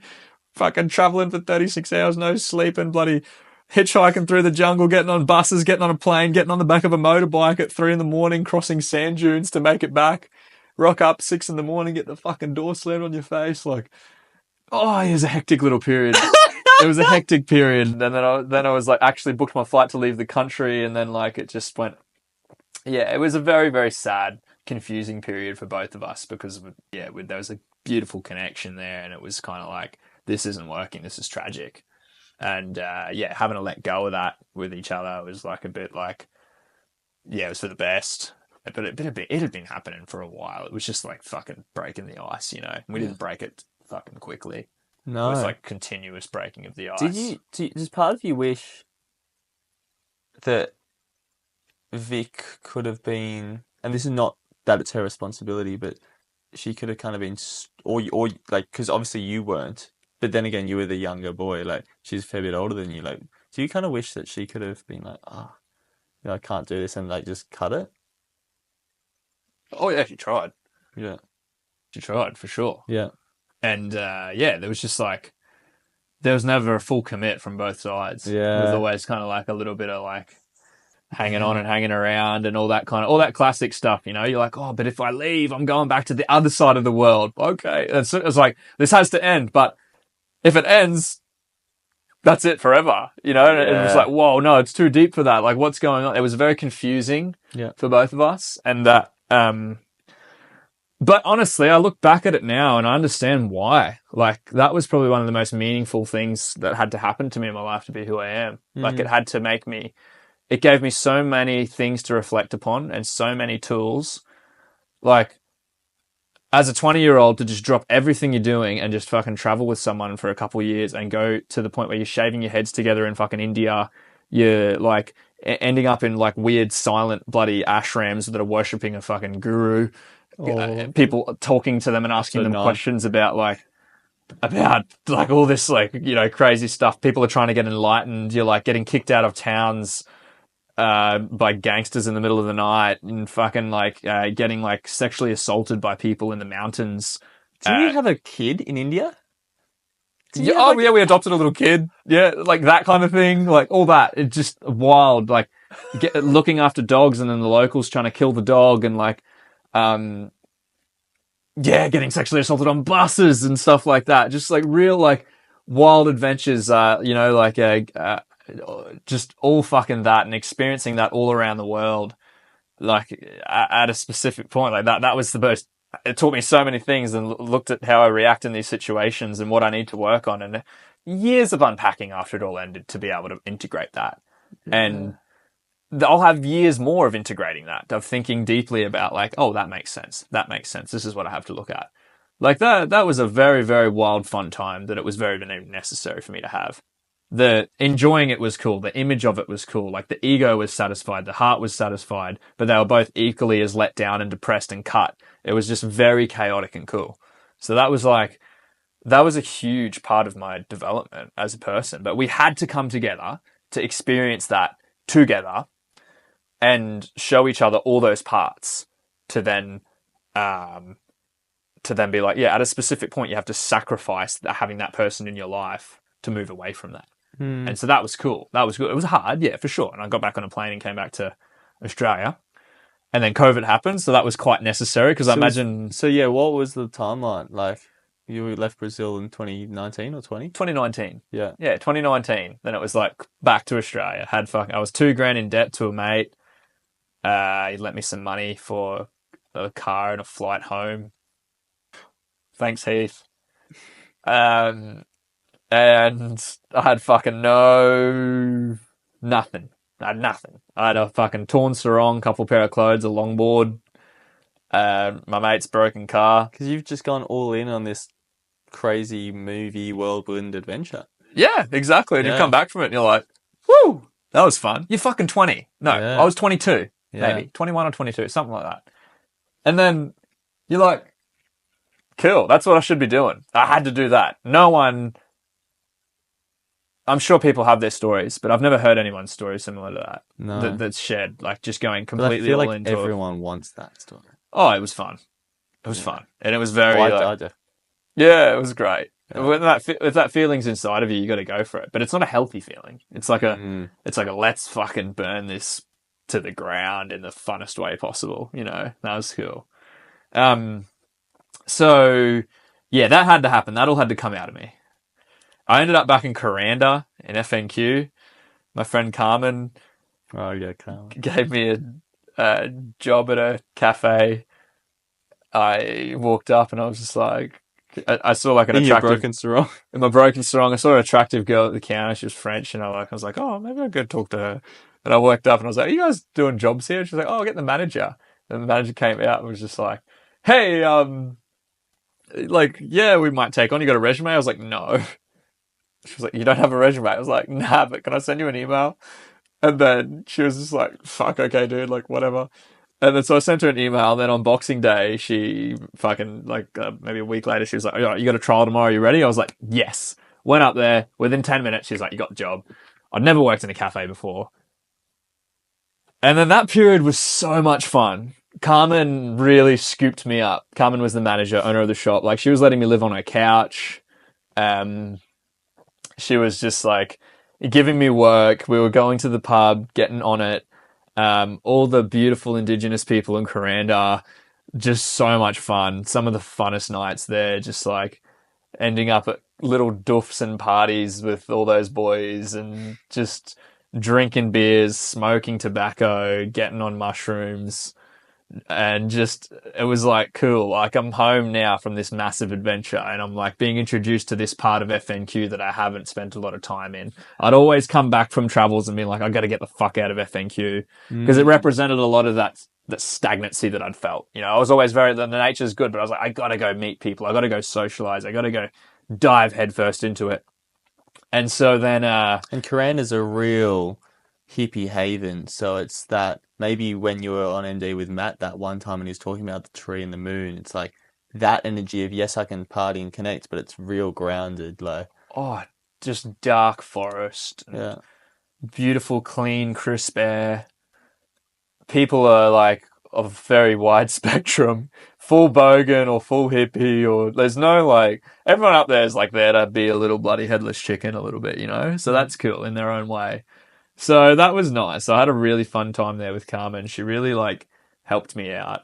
And that was special. Really appreciate her giving me that job. And then COVID hit. And it was like, fuck, the job's gone now. I was like, damn it, what are we going to do? And so, yeah, I met these guys from Argentina and Chile, Misa and Oscar. And we formed a little brotherhood. And I started getting them government handouts. It was like $750 a week. Yeah, and COVID was crazy. Fuck, it was epic. It was just like, right, okay, how are we going to do this? We're just going to go on adventures. So they weren't Australian? No, they were from Argentina and Chile. How did you get them? No, they didn't get it. I got it. Oh, okay. I got it, and I was funding like little trips and stuff with that. Yeah. Like, and we just like be going on little trips, exploring up the Daintree, hanging out in FNQ, going to all the different waterfalls, hanging out at my parents' place. During this time, I'd started to collect a lot of fruit seeds, and I was taking quite an interest in growing.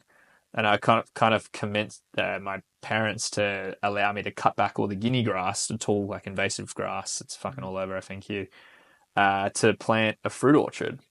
So 2020, yeah. 2019, 2020. 2019, I started putting seeds in pots when I got back. And so I was like, this is happening. So they helped me a little bit with that, which was really cool.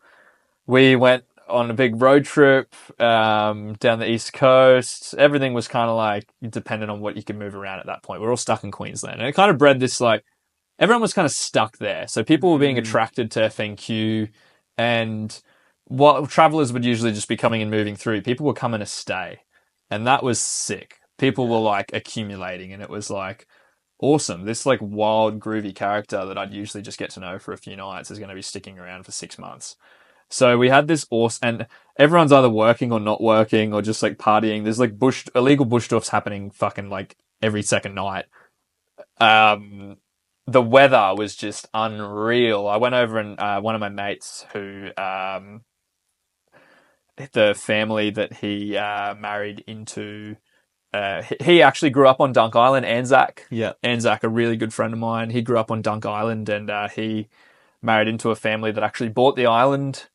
And so he was managing the island, and so... You know, my grandparents went on like holidays to Dunk Island all the time. Oh, yeah. It's maybe their honeymoon in it as well. Like, yeah. It's so good. Like, it's free state of Dunk Island. It was amazing. They're not... that family in Anzac aren't in the ownership of it anymore. That all got sold off a couple years ago, but the resort wasn't functional, but it had a crew of about 7 people that were still just maintaining it so it could sell at some point. So Anzac was like, can you come give me a hand? So me and Lucas, a guy I'd met in Brazil, a Spanish hairy monkey, one of the loveliest people on the planet. Lucas, just what a fucking, what a bloody human. Just so nice. So nice, Lucas. I don't know. He's just always around, and he's always just climbing really fucking high things, and just like good energy, and just always down to party or do any adventure or learn something and chat. Like, what a great dude. So me and him went over and we're helping Anzac out. And at this point, we were spearfishing out the reef like 4 or 5 days a week. Like, we were out there, like, we were supposed to be working, and we were just spearing. Yeah. It was sick. And we'd just go out. We'd just spear enough to eat between us for the next couple of nights and then go out again. The only time we went back to the mainland was to get drugs and tobacco and mango beers, like mango 4X beers. We got fucking hooked on those. And I was seeing this girl from Chile, Angelica. Yeah, she came over and started working with us for a bit over there too. So yeah, we're all on this island, and the rest of the world's in lockdown. And I'm just thinking about where I was because I was in like Melbourne CBD, just having the shittest time. it was just fucking so much fun. It was so much fun. It was just like so many fun nights there. So like big bonfires, looking at the sunset over the mainland, heading out to the reef, doing a bit of work. Just really good times. Over there. I had really enjoyed that period. And then at some point it was like, right, it's time to go. So I'd gone back to Kuranda. I started selling essential oils at a shop up there and started to make that a little bit of a base again. A lot more spearfishing was going on. It was so good. Like I started to get into freediving at that point as well, like 2020. Lex, I've known Lex for a very long time now. He's a good friend of my brother's who I'm good mates with as well. Him and Az were running a freediving course at the lake, and I was trying to help them sell a spot on it on my social media to see if anyone was interested. And I was like, you know what, fuck it, I might as well just do that. I'd already freedived a little bit, like in 2018 in Indonesia. Yeah, I'd done a little bit, but I wasn't really too. You've never hooked done on a it. course or anything. So you've never done it as a sport. Like you only done it spearing. No, I'd done it as a sport. It was just never like officially pursued. I'd done the course and I was like, I didn't get the certificate or anything because I didn't even get signed up. I just sat in on it because it was a friend of a friend's school. And so yeah, and I didn't really like it because I didn't learn too much there. I guess it was quite like, I can already dive for fucking 30 meters. Like, you know, like I was already quite like been spearing since I was like 12, 13 years old. And then I did this course, and I remember just going down to the bottom with Az on the last dive and just being like, sitting at 20 meters and just being like, whoa, and looking at each other, and we're just, yeah, and going back up to the surface, and I was like, man, I want to do this every fucking day till I die. And he's like, you can, you will. And I was like, well, bloody, there we go. And then I did. It was just like, fuck, I want to do my wave 2. I did my wave 2 with Lex, dove to 30 meters on the line in the lake. That was sick. And then I was bloody, at that point, I was just like, how can I freedive as much as possible? I was paying people off the fucking street to come and safety me. How did that go down? Fine. Like, what does that even look like? Hey, you like having a yarn at the oil shop, and they're like, oh yeah, I'd really like to like do some freediving. And I was like, if I pay you, can you come safety me and I'll teach you a bit? And they're like, fuck yeah, cool. That's a good deal. And then like, yeah, I just really wanted to go. And then I was everyone. I didn't even have equipment. I just had a Yeti bag. I had a Yeti bag. One of them inflatable 50-litre ones that you bloody blow up, pop it so it's nice and inflatable. Those things, if anyone is fucking thinking about purchasing a bag that's going to last them for very, very diverse, intense reasons, the Yeti bag is the fucking tits. I don't know how you're not sponsored yet. Yeti, fucking those bags get you through. Like any other the rolling thing where you got to clip it, Dry bag. and fuck around. You just like you It's end a up, dry bag, but instead of the roll, it's a sip. Like it's incredible. and when it pops, it goes, and it's completely waterproof. Yeah. We get fucking washed down rapids and stuff with it, and you just hang on out in the ocean. You just fucking hang on to it. I used it as a freediving buoy. I tied a rope between the two handles at each end, and then in the middle of it, I tied a 15-meter ski rope to a 20-meter ski rope. So there's a big knot. You might lose your instructor soon. This was pre-instructed, Yeah. so I can fucking do what I want. Yeah. This is pre-freediving. Oh, that's so fucked. Yeah. Anyway, I'm very open about how I did it, but like anyway, and on the bottom I just had like a 5 kilo weight and then a tiny little fucking axe from Anaconda or BCF. What, tomahawk or something? Yeah, a little tomahawk axe because it was heavy. So that was like the next couple kilos. That was the only other heavy thing I had in the car was for opening coconuts. Yeah. So I was like, all right, sweet. So there's a little weight and an axe, and sometimes you might pick up like a fucking little bag of rocks or a log or something to make it a bit heavier. And then a ski bridle I'd tied to my wrist, and then I'd tie it to the line, and you'd be swimming down to do a fucking 30, 35 meter dive, and then it'd fall down past the knot between the 15 and the 20-meter rope quite easily. And then you'd hit the bottom, and then you'd come back up, and it'd get caught on the way back up, and you have to give it a little fucking jerk with your left hand and keep getting up to the surface. And I'm teaching all these people how to safety. I'm teaching all these people how to hold their breath. Everyone's getting hooked on it. Like, everyone's diving at like 10, 20 meters, just doing this fun shit. I'm like, this is fucking sick. I just want to free dive as much as I can. And that was just awesome. And like, yeah, but these days I can't promote that as something that people should do officially. But look, man, I like see the freediving world as like people can be quite fucking boring. People like, like when people go free soloing, right, and people climb up these massive cliffs without a harness, and if they fall, they die. Everyone looks at them and they're like, "Fuck yeah, you legend! Like, you do that, you get into that, you understand the risk." In freediving, It's the same thing. I always describe it to people like it is the safest thing ever. It's safer than rock climbing because a rock can always fall out even if you have the ropes or the safety. Freediving, if you have the ropes and the lanyard, you're so sweet. Yeah. But as soon as you get off that, it's free solo. Yeah, exactly. If you've got everything, at that point, I was like, I'm tied to a fucking rope, and I've taught people how to rescue me. I never went in just being like, "Oh, can you just watch me?" Like, no, people knew how to rescue. It's like, I trust these people. Like, spearfishing on the fucking reef is one of the dangerous parts of freediving ever. You're diving down into the murk. You can get tangled.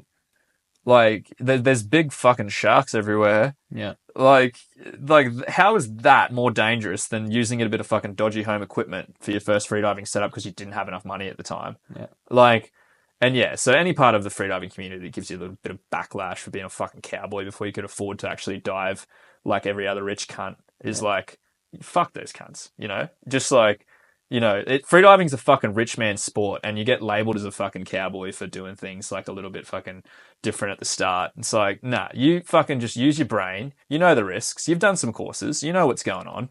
Yeah. Like, yeah. Anyway, that's my opinion. I've always backed myself, and I never put other people at risk like that. It's just like, oh, that was how I did things at the start until I could actually afford to buy a freediving float. And then I went and fucking dropped money on a big Molchanov's float and became, part of that, It's like, freediving is supposed to be quite raw and pure. To get started, you got to spend fucking $3 or $4 grand. Yeah. You got to buy all this fucking shit. I don't. Oh yeah, but you just bum it off everyone else, and I would never drop to that standard. I was going to my boardies. Yeah, well, yeah, the lake, there's a thermocline. Yeah. It gets fucking cold when the weather's over. Like, do you remember that Cressy wetsuit I bought for $200 in Dahab? Yeah. I used that like the whole time in Guatemala. By the end, it didn't have calves and shit. It was crazy. It was like 5 mil wetsuit. I think I measured it to be 1.5. Yeah. Crazy. Anyway. Yeah. That's, you stretch those things out for sure. Okay, so you're going full cowboy rogue shit, just pulling people off the street, teaching freediving. Yeah. So this is early 2021? Late 2020. Late 2020. Okay. Late 2020. And then I was like, right, I want to do wave 3, get my instructors, take this more seriously. And then so at that point, yeah, I did my wave 3, and then so I went down to Deep Week, met Adam, who'd been friends with a lot of my mates from FNQ, and I did my wave 3 with him. I expressed that I wanted to do my instructors, so he's like, jump on, we've got an instructor course running soon, you're ready to do it. Did my instructors, and then I learnt, about the teaching and how, like, now you're stepping into an official position, you have to, display a little bit more, bit more care and safety to the freediving community and all that. So that was cool. Like, to be like, okay, cool. This is a job now. This is something that, like, I bought a buoy and bought rope, bought like an actual real lanyard, and learnt all the standards. Did everything by the book. Probably a little bit too by the book at the start, actually. But then, yeah, that was cool. That was a nice little period. Like, meeting a bunch of other freedivers from around the place. 'Cause that's the thing with freediving. Like, I remember it being on my radar just off your YouTube videos. I hadn't really got into it, but I'd be like, oh, that seems like something cool to do before you die. But it's just such like a niche little world. It's like, how do you even start that? Like, until you get to that maybe wave 3 instructor course, you start to meet people who are dedicating their lives to this sport. And you're like, who are, like, there might be not even a dozen people in a city of a few million who, you know, that's what their full-time employment is. So Yeah. such a small percentage of the population that it seems very inaccessible until you're in it, and then it's, everyone I know is a bloody freediver. Yeah. But yeah, it's pretty cool, hey? Yeah, that's pretty cool with it. You meet people, and that's nice. Like, have connections and people to dive with and whatnot. Went back up to FNQ, started a school. Now that I had my instructors, all above the board, had a boy, had all the bloody, all the bloody things. Started teaching properly. It was good. It was nice diving on like good, safe equipment and having like, yeah. Maybe I'm just going overboard saying how safe I actually got to compensate for how fucking rogue it was before that. But, you know, like, that's what it is. We are all safe here now. This is a fucking safe space. So, yeah, got that started. And that was a cool journey. Like, learning people paying you money to back a course and, like, doing things through the Molchanov system where it's all pretty well laid out. And that just started to kick off. What was that, like 1, 2, 3 and a bit years ago? 3.5 years ago now, Yeah. even more. And people were really, really digging it. That was cool. I got a permit to teach at the lakes and ended up running courses there once, twice a week. Not at full price at first. I was giving people like discounts to get a bit more experience and stuff like that. And that was a pretty cool journey, starting a business up, being like, oh, cool, I can make money off this. And then And it's crazy because, again, that's not a year or 2 years maybe after having been like completely a weird wreck, like going all over, you know, in the Vic thing. Like, it's such a like different pivots and changes. It's great. yeah, kind of like one thing led to the next, and I was ready to put a bit of that into it. And I just thought like, oh, this would be cool. Didn't expect the school to do so well. It did. All of a sudden, like I was booking out courses and I was making pretty cool money off it. I was like, oh, okay, nice. And I just loved introducing people to that world. Still do. I love people who want to learn about it and people who want to commit to it because it's been such a fundamental pillar of just like a good thing in my life. It's really like, for me, it's my everything. You know, it's my fitness, my spiritual practice, my devotion, my like nature time and self time. It's everything to me, and it's very like encompassing. And other people who just want to have a bit of that, they come along, and you see someone on the surface, and they might have these thoughts about themselves where they it's very limiting. You can see in their eyes someone has limiting beliefs on himself, and then they hold their breath, they go underwater, they come back up, and they're a different person. And you're like, woohoo! You're like, that's fucking sick. Yeah, you did that. And they're like, what? And it just all fucking blows up from there. You see people bloody leave relationships, jobs, lifestyles to just be like, I want to fucking freedive all the time. You get calls, and like, hey man, someone told me like that you freedive at the lake. I just want to like fucking quit everything and come up. Like, do you do that? Do you guys train? I'm like, fuck yeah, drop your shit, come up to FNQ. We're gonna train every fucking day. And people come up and just like sick. People go from being like a 10, 15 meter diver to diving like 50 meters after a few months, and they're like blowing their mind, and they're like, wow, I can do this. Like, this is so cool. Have you analyzed what it is about freediving that is causing those kind of activities and changes and revolutions in people? Well, it's different person to person. I don't think everything can be set in stone. I think it's just like a lot So of I've people. got theories. You've got theories. All right, what's yours? So I was breaking this down, and I look at other places where similar shit goes down. Like people take ayahuasca for instance. It's the same stuff. You know, relationships, jobs, everything. Like, what is the connection here? And I think it's when you approach death, you start to see life in higher definition with better perspective, and that allows you to live it in a more aligned, intent-filled way. So just as ayahuasca is kind of the death drive, it's like a gateway into, you know, oh, here, come and look, this is the curtain to the other side kind of thing. At least my understanding of it. Freediving, I mean, you're putting yourself into a position, into an environment, both internally and just externally, where you could not survive very long at all. Like, you continue holding your breath and you're going to be dead in 10 minutes. Mm. Or you continue being underwater and you're definitely going to be dead, like, you know? Mm. So, especially putting yourself there with that agency, because it's funny when you look at trauma and people can have the exact same experience, but if they chose it, it can really empower them. Where if they like got it forced upon them, it can traumatize them and really weaken them. Yeah. And I think when you freedive, every step of the way you're choosing to continue going down. Yeah. So it's really empowering, and you're approaching death. You're knocking on death's door. Like, that is a fucking underworld. That's where the mind's through their bodies and shit, right? Like, so you're like going down into it. So Yeah. therefore, when you come up to the light, of course you're going to see things from a brighter perspective. Yeah, it could be. Could be that. That could be like... I don't resonate with that too much. But maybe I did once upon a time and I've just forgotten. For me, it's my safe place. For me, doing a hang 60 meters underwater, sitting on the bottom and relaxing is the safe place. Death's the last thing I think about when I'm freediving. I don't think it's subconscious, right? Even so, I feel like my subconscious wants to go deeper. I feel like you're safer deeper.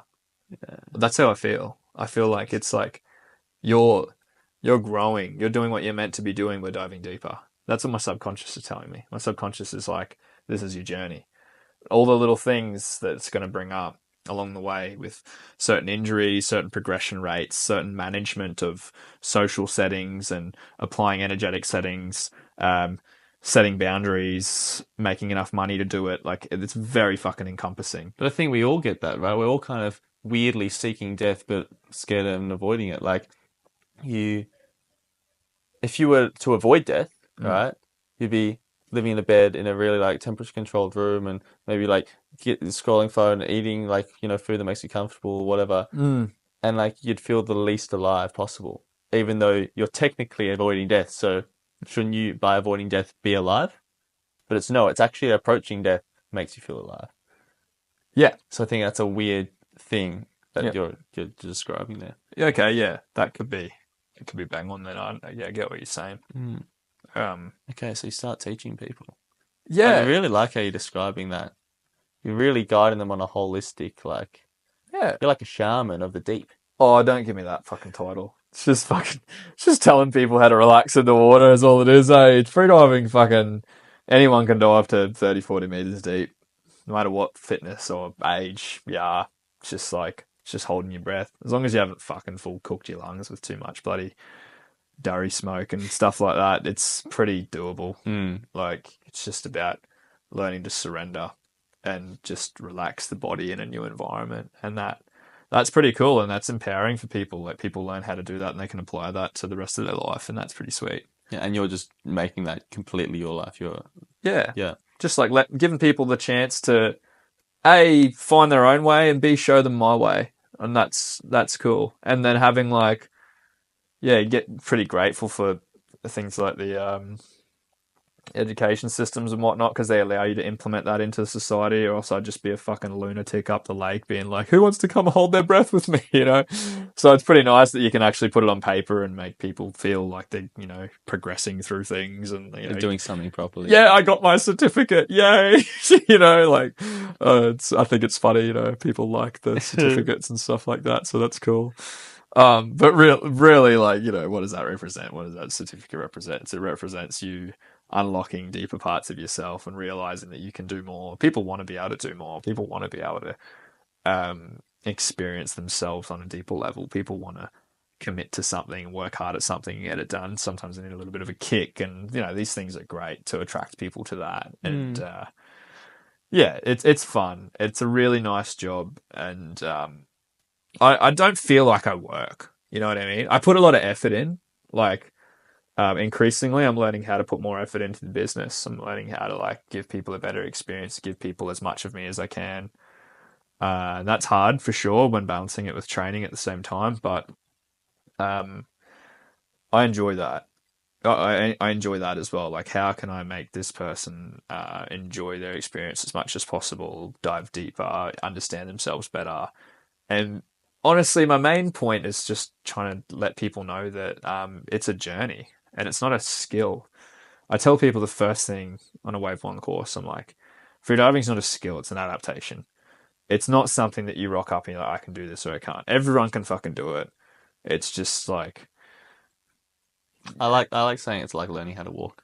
yeah, yeah. We're all That- babies. We're all fucking useless at walking at the start. Yeah. But it's in you.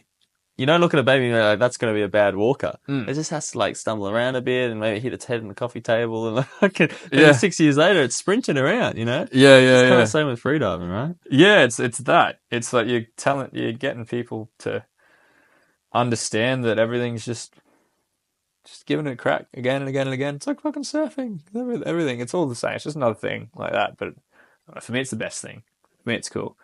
And I love how that directly applies to people. Like in FNQ, you teach a lot of people for spearing, and I get the chance to share my own personal philosophies with spearing and try to make people a bit more aware of, you know, what they're actually doing and you know, how it can be enjoyed in that underwater world. It's not about just trying to hold fish up for fucking trophies as much as possible. It's about like the lifestyle of the day. It's about launching in the fucking boat ramp and looking out for crocs in the fucking waist deep water and looking back at the bloody Daintrees. You're coming back in and there's clouds everywhere and there's no other boats and it's a flat blue ocean and you're like, wow, sick. And there's or you're out spearing and you're just chilling on the bottom and everything's coming to you and you play around with the toy of it, like how can I relax more to attract more? And you're like, the deeper you go into yourself, the more comes around to you.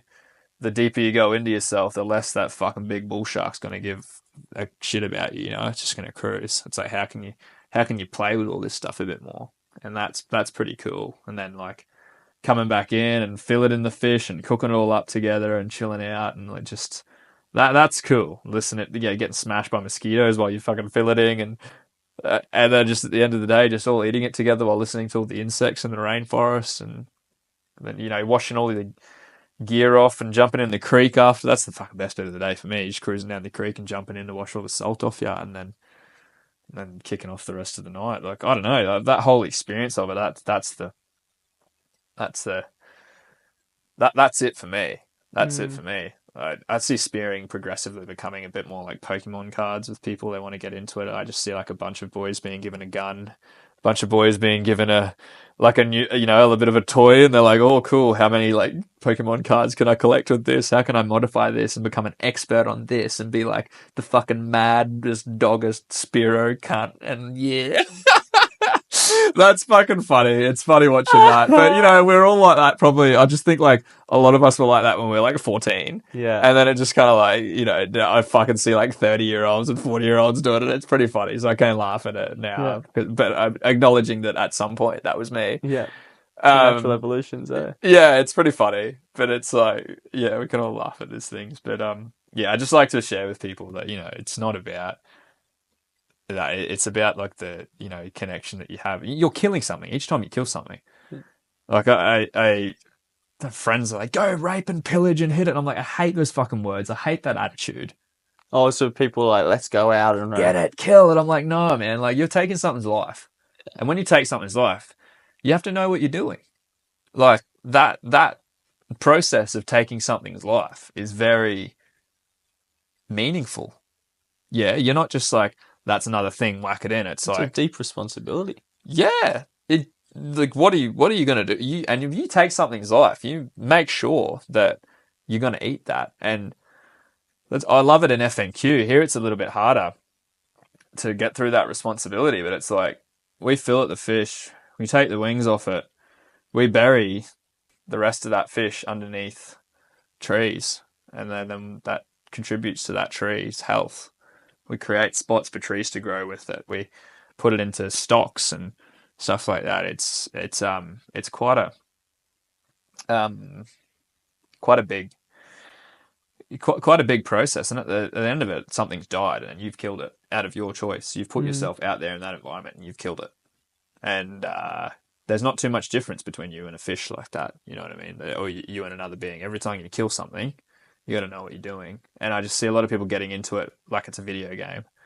And that's kind of scary a little bit. But I guess, as I said, we were all there at some point. Yeah. So it's just, I just try to fast track people out of that. The fact that you did grow up in all this world, because I think, I mean, fuck, if anyone's listened to this point, it must be because they love the idea of this image of that life that you're describing and have lived in FNQ or any other nature-dominated place of the world.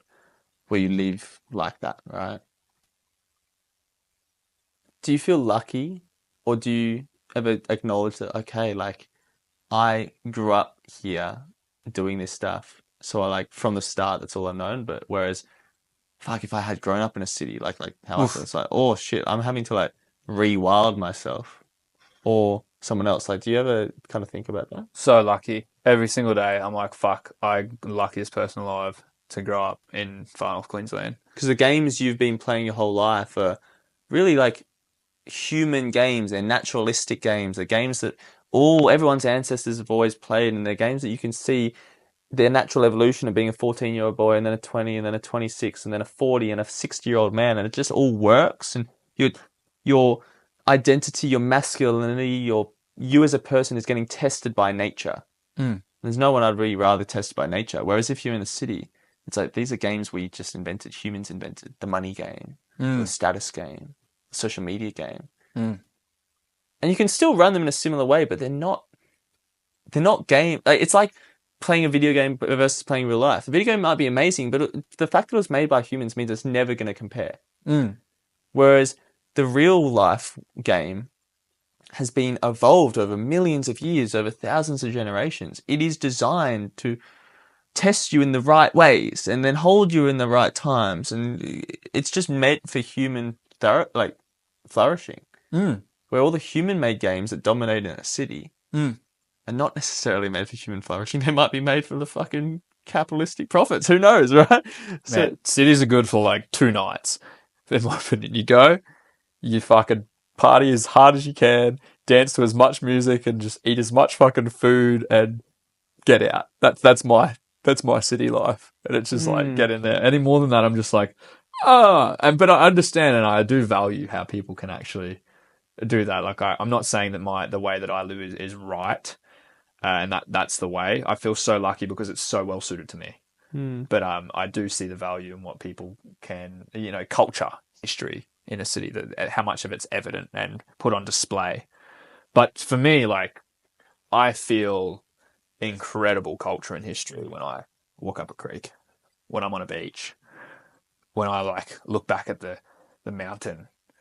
that's probably the distinction. I think you're right. Academic-y types really like, okay, the city is like where they belong because it does have the books and everything. Yeah. But if you flip your perspective and start to like go, I guess, in the indigenous native tracks of academia, very different to books and universities, but just as profound and like intoxicating and using your brain, like it's just kind of what you value and what you grow up around. It's like, for me, that like acknowledging that I'm sitting in this place, in this creek where so many other people have passed, like this land holds you. In my opinion, the land around you holds you, and that as like European settlers, which is where both of our lineage comes from, in the last few hundred years have come into. I just feel like such a guest there. Like I just feel like I just feel honoured that place is there to hold me, and I feel like how much love and care was and is still put in by all the Indigenous people of Australia, and how much like I feel a very strong connection to that. Even though I'm not Indigenous myself, I do spend a lot of time sitting and reflecting with that in nature, and I feel how lucky I am to be held by the place. And whether it's, by choice or not, like that's I guess the Indigenous people of Australia's like view, whether it's righteous or not that we're there or not. The fact that I am, I just feel very, very, very lucky and understand what I'm just walking through, and that there's a lot of people out there who know a lot more and have a lot of deeper connection through more time with blood spent on the land. And I just feel very lucky to be a part of that. And like that's a cool thing. And just knowing that it's not permanent as well. Like I think we spoke about the other night, like if all of you know, if a lot of the Daintree, if a lot of the national parks all got re given back to the indigenous people, and it became like, you know, this is a sacred site, you're not allowed to go there and stuff like that, I'd honor that and be like, that's how beautiful was it for me to be able to be in that place? How beautiful is that it exists? I can feel that the energy from those places is like instilled with me in who I am, and I feel like I very much crave and love that life, in especially in Far North Queensland. My mind went back to how you were talking about Vic. It was like, I know what that is. I know that it exists out there. How great is that? But if it's not meant to be like held day to day, so be it. Yeah, yeah, exactly. Like you can't hold, as you said, like holding things with sand. You know, you just got to let it happen. If fucking wind blows and takes the sand out, that's it. You just got to bloody, okay, cool, that's it. Was it interesting because you just spent some time in Scotland, and that's where your heritage is ancestrally? Did you notice comparisons, similarities, differences between your connection with the land, the Daintree, Far North Queensland, where you have spent all your life, but your ancestors don't necessarily haven't, compared to Scotland, where you haven't spent any of your life, but your ancestors all have? Like, I think like it's pretty rogue place. Scotland's pretty rogue. I'm attracted to that. People are pretty like, well, some people there, I guess, like Far North Queensland, like some people are really just like, it's like the 5%ers who get out and fucking send it. You know what I mean? It's not like Switzerland where every single person has a $3,000 hiking get up and every single person like in the outdoors. Like Scotland, people are a lot more like barsy and restaurantsy, pubsy kind of thing like that. But yeah, the connection to it and the people who get out and go and get it is pretty nice. I didn't connect with it in the same way, because I wasn't really there for that. A little bit of it, yeah, for sure. I was quite just tired from a lot of training and I needed a bit of a reset. And I was there to spend time with Hannah, my partner. And but when we did get out and get into it, yeah, it did feel quite deep. It did feel quite like, wow. But I don't feel like, even though there's an attachment to it from a long time ago, I feel like I've shifted. I'm in FNQ. That's me. That's where my heart is. I'm like, cool, this is nice to be a part of, and I'll go back there. And I've got this cool, beautiful interest in the place that I want to like chip into slowly. I don't want to aggressively pursue the place with Scotland. I want to like tap into it a little bit each time I go there and just like spend a little bit more time doing the little adventures and learning it more and leaving it all to slowly unravel and respect and understand it. But like, yeah, FNQ is where I'm wired in. That's like where I'm like, yeah, it's where I'm wired in for now. And hopefully it stays that way. And yeah, that's cool. It's just like every time I'm away from FNQ, I feel like I'm cheating on FNQ. That's like how I feel. You know, it's just like, I wish I could stay there. And in 2021, when I was like starting the freediving school, I still wasn't diving deeper than the bottom of the lake, which is 65 meters. And I had a heap of friends around me. There was like a lot of fun things happening. And I was just like training, working, chilling, spearing, eating good food, hanging out with all the fucking best people. Like that felt like, I was like, how can I make this life all the time? And right now, I think you've still got all that. It's just the lake's not deep enough for me. So the only life I can pursue there with freediving is pool freediving, which is still just as amazing, and I'm getting just as far into it as the depth, like just as much interest, I guess. I think my depth diving is probably progressed than my pool freediving in terms of what progression is possible. But yeah, it's just such a magical place, and it's so interesting because everyone there feels the same way that I associate with. Like if you talk to like any of my friends there, like, this is the fucking best. They've all been away. Everyone's travelled. All my friends are very well travelled. Yeah. Everyone's done massive stints overseas. Everyone continues to do massive stints overseas. People have projects travelling around the world. But when you get home and you're driving home from the airport and it's 6 p.m. and you go jump in Josephine Falls and there's no one else there and you've got this fucking crystal clear, beautiful, pristine waterfall all to yourself. And you jump in and you just feel this connection to the place. The place is welcoming you back.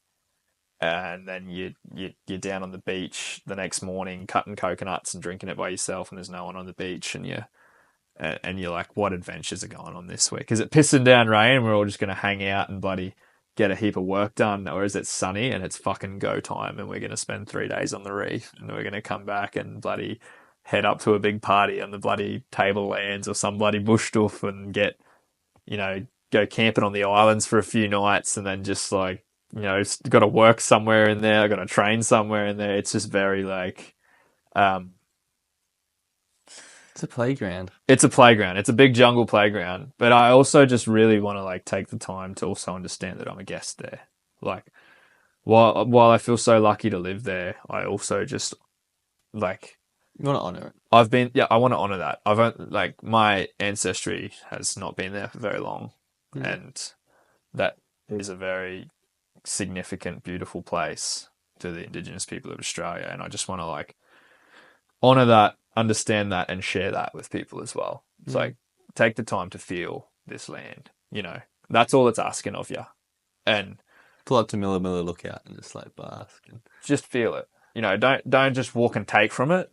Like, give back, respect the place, love it, treat it like you would like an animal, a partner.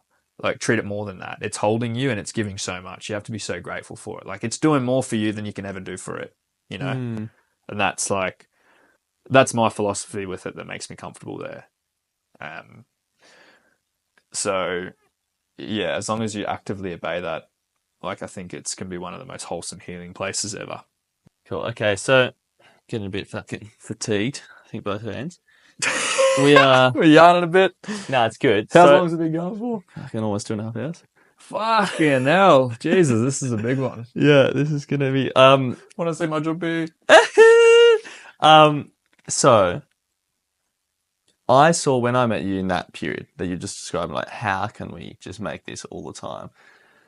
You were balancing training, but also like your own training, and I was doing a lot of that with you as well, and like Seb and whatnot, but then also like running the school. And that was kind of okay, hectic. You were very busy, but like you were able to do it all.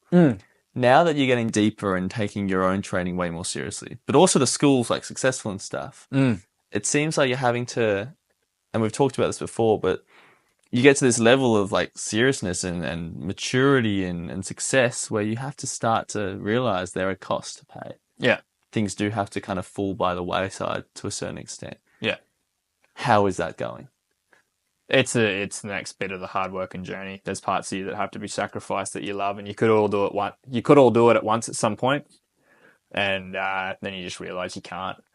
If you're training 4 or 5 days a week, holding your breath plus gym and stuff like that, like if you want to be the best at it that you can be, not necessarily the best in the world, maybe that ends up being that way, but if you want to put your best into it, you got to work out, all right, how much am I willing to sacrifice to put more in?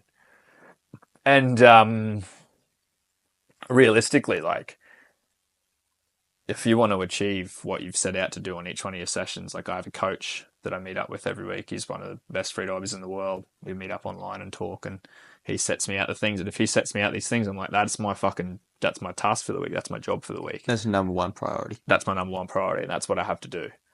Because that's, like, if I'm sacrificing all this other life that I could be doing, like right now I could be, like, living out of a fucking backpacking tent in the Andes, just attempting different mountains, or I could be, like, in the Amazon, just playing with ayahuasca and just going deep into that plant medicine journey and trying to understand myself deeper and deeper and deeper and deeper and connect with nature deeper. I could be on a coast somewhere with a surfboard just surfing. I could be in the fucking Pacific Islands spearfishing. I could be standing in the festival circuit, spending all my money and time building a house and planting trees and stuff like that. I'm sacrificing all those things for now to do this. So I have to do it to 100%. Else I'm just taking the piss with myself. I'm taking the piss on my life, I think. Like, that's the way I see it. It's like, pursue it with what you've got. How can I relate to this from what I'm willing to give? And people might say, people's other values might look from the outside and say, you're sacrificing too much of this and this and this. And I'm like, no, this is what I have to sacrifice to do this. And I want to sacrifice this to do this. The more you say no to something and other things, it strengthens the yes. That's like and say you're going, the national record dive that I did, like, was, that 96 meters was actually 97. That's what they fucking gave me, was 96, because that's what I announced. But He photoshopped the Instagram 97. No. so annoying. Should have been. I should have announced 97 because that's what I actually did. But I wanted to quit till 80 meters on the way down. On the way down, I was like, "Fuck, man, this is not it.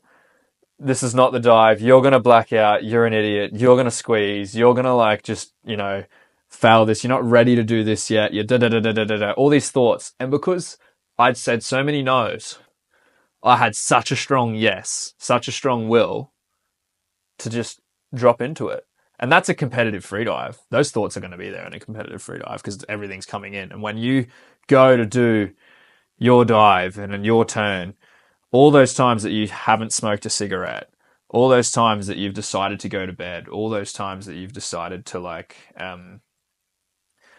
set a strong boundary, walk away from something that's not serving you, identify yourself and your task as the priority, you strengthen it by little 0.1%. Accumulate hundreds of those good decisions and hard little moments where you have to say no. The yes is strong enough to get you through, and you believe in yourself and you can do it. And that's so powerful. I'm sure that if in that period I'd had a few big nights and stuff like that, I didn't drink or smoke at all for those 2 years. That'd be evidence feeding that voice Yeah. all the way down to 80 meters. Yeah. And you'd be like, okay, you have fucked up. You have done this. Yeah. So it's probably true. Yeah. The louder the voice is, the louder those things are. Whereas if you know that you've done everything right, you can go in so confidently that those thoughts are going to disappear at a specific point. Like I heard my alarm at 80 meters. I don't know why I had an alarm at 80 meters. I was just a bit nervous on that dive. Usually I don't have an alarm until I'm like 5-10 meters from the bottom. But at that dive, I was like, okay, just put it at 80 so you know you're almost there. And then as soon as it hit that was the most blissful next 17 meters ever of free diving. It was just dropped. It was like EQ was perfect. Relaxation was perfect to hit the bottom. And it was like, well, it's go time, come back up, get a bit of explosiveness going. And I shot it back up to the surface. And I was like, wow, it was such a mind fuck, such a journey, that dive. And so all those little sacrifices and things now that are not serving me, I'm having to let go of more and more things to take my training more seriously. And sure, there might be deeper divers than me out there who would claim that you don't have to let go, but this is the way that I'm pursuing it. And this is the way that I want to, because this is what I kind of need. I need I need a little bit of the rigidity. I need to aggressively pursue it a little bit more in the way that I'm doing it. And it's sure other deeper divers might be achieving depths that they're getting to now with a less intense way of training and a bit more prolonged. But for me, it's like the training that I'm doing now is not preparing me for my next dive. It's preparing me for 5-10 years down the track. The muscle that I'm putting on now, the breath hold tolerance that I'm putting on now, it's not so I can get through the next season. Anyone can dive to 100 meters if they can equalize. It's like, I want to see how much I can put into this for me. How much effort can I put in and look back and say I did my best job? And that is getting more and more, if that makes sense. I'm learning each week, each season now, how can I put more effort in? This season, I'm focusing more on stretching. I'm like, how can I be less injury prone at depth? Past around the 90 meter mark for me, it's a very gamble or not if I'm going to come up with a little, not a major squeeze, but I might have a minor squeeze issue from that point. So for that, I'm like, okay, if I want to stretch for half an hour a day, which I'm not doing right now because we're running 2 retreats and I'm pretty fucking wrecked from trying to do everything. But when I'm not teaching, I'm stretching a lot. But it's like, maybe that's an extra 10 meters of having a little bit more give with that kind of stuff. And that's going to allow me to have deeper rooted confidence with those depths and pursue it a little bit more. So it's like, there's a lot of things. Like if you're training 5 days a week, and at the moment when you're holding your breath to the point of becoming hypoxic and having to work through that urge to breathe, where all these thoughts, if you've stayed up late, if you've not treated your body with respect, if you've done all these things that are working against that, it's going to give you less chance of being able to get through that, you know? And so you might have really shit feelings because you're a bit hungover or something like that, and you've got to hold your breath until the point of being hypoxic, and you're going to start to create bad neural pathways, and you'll damage it for yourself. It's like nurturing this delicate thing. And with time, cutting everything back first and then reintroducing things as you get more comfortable with being uncomfortable. Training after years and years and years, like you get more and more comfortable with actually just being able to be like, I know this is going to suck and maybe I might be a bit dehydrated or even sick today, but I know that I can fucking do it because I've done this before. And just gathering that experience. I'm sure with time I might be able to get out and have a fucking big night and train the next day. Who knows?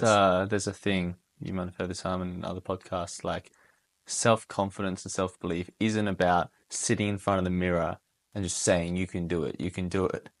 It's about building just a stack of evidence behind you. That self-doubt voice that's always going to be there. It's like, no, you're not right, because look at this shit. Yeah. This is what I've done. This is what I got behind me. I've got 200 pool sessions and fucking this gym sessions and this time and all those no's and all these yeses. And it's you have to build evidence behind you. And that's all there is. Now, in saying all that, it's quite clear that you're using this freediving pursuit as like the path of self-actualization. You're in it to discover how far can I go, how much can I give of myself. Like it's self-discovery, right? I've definitely noticed like that cult leader energy, that magnetism for people requires a lot of openness and a lot of time and energy for those people, which again you're sacrificing, right? And I imagine there could probably be an argument, certainly if a girl came into your life, if Hannah was like, you know, wanting family and kids, and that was kind of on her mind. Like, okay, like there were a lot of voices potentially saying like, this is a selfish pursuit, right? Yes, you're doing all this, but for what, right? I remember having these chats this year, and in the entrepreneurial game, or even in this, you might be like, but I'm inspiring people. That might be a thing, or like in business, it might be, well, yes, I'm making all this money in this business, but it's like, because it's serving so many people, right? And it's serving this outer circle, but it actually sacrifices the inner circle, the people closest to you, your friends, your family, your partners. Where does that sit? Oh yeah, 100%. I'm the worst friend for keeping in touch, and a lot of that. But it's like life's big, and this is like life's dynamic, and this moment, this is just what I feel like I have to do. And whether I end up in a rut from it, I'll get myself out. You know, it's like whether I end up completely socially shut off and everything around me falls apart, but I'm like still pursuing what I feel like I need to do. Maybe at some point I wake up to it and be like, oh fuck, I got to get out of this. But I don't feel like that point's anywhere closer. I just feel like I'm surrounded with friends who are willing to hold the space for me to be distant, not be present, pursue what I'm doing. And then when we catch up, it's like, cool, we might not be really closely connected at this point. You might not be doing MD at a festival anymore. You might. Oh fuck yeah, there's time. Everything has to be a bit more planned out and thought out. And I think that's just natural in any point in life with people growing up. Like people have different priorities. I think it's so unique to freediving. I think it's just very like evident in it because it's like, An athlete's journey is just so extreme compared to, I'm getting serious in my career, but it's only 40 hours a week, and like, you know. yeah, exactly. It's like, not that we train for 40 hours a week, but it'd be probably at least half that. But this also all the things of regulated bedtimes and like, you know, saying no's and this and that, you know, that encompasses 168 hours. Oh, recovery. Recovery is freediving. Doing it. You make adaptations, you get comfy with it all the time. Like what you need to do is you need to understand how you recover and how that impacts your performance. Cause like, and then not letting that get to you and just realize like, it's so easy for me this week while running a retreat and then trying to do performances in the pool at the same time. It's only because I've done this before and fucked up that I realized that even though I didn't get to the performance requirements of what I wanted to do, it doesn't mean I'm a shit freediver now. It just means I'm a bit burnt out, and that's okay. So I choose volume instead of performance, and I'm willing to sacrifice that because I'm working a little bit. And it's just like, but recovery is a full-time job as well. And the minute you stop training, you're like thinking, like, okay, how can I recover? You start limiting what you expose yourself to. What you can't answer your phone past a certain hour of the night. Like all these things come into play, and that becomes a bit of a job as well if you want to give your best. And it's easier to do in some places for sure. FNQ is an easy place for me to do that. It's a lot of waterfalls, a lot of nature, a lot of like. As soon as you stop training, you're like, fuck, I can just go jump in the creek, go sit on the beach and listen to some music. It's almost like that's going to be equivalent or even better than working on your phone or getting distracted by a party. Whereas if you're somewhere else, it might be like, fuck, just sitting in this room is not going to be, is what I have to do, but it's not going to be better than going to the party or something, you know? That's what feels like depth training in like places like Panglao and Dahab kind of feel like. And there are people having fun. It's like, they're fun. Definitely not better than a creek in FNQ, but definitely better than sitting in this room with a bloody baby camel in the backyard. You had the baby camel. I want to go. I want to try out Dominica. That's an island I want to go to because I feel like I'd be able to function quite well there. Live quite a similar lifestyle to what I live back home, and still be able to train deep. And I think it'd be a healthy place for me to go. Bali's really good as well. I really like Bali. Ahmed. It's not the most reliable deep diving, but you might get 3 out of 4 weeks of good dives, of deep dives. Yeah, it's becoming more and more accessible, more and more understood, and not less risky, but. It's just, you don't know. I don't know. We've had a pretty good run of diving here, so I'll continue to come here cool. for sure. Nice. But yeah, a lot of sacrifice. Is there anything else you feel we may have left out from your story up till this point?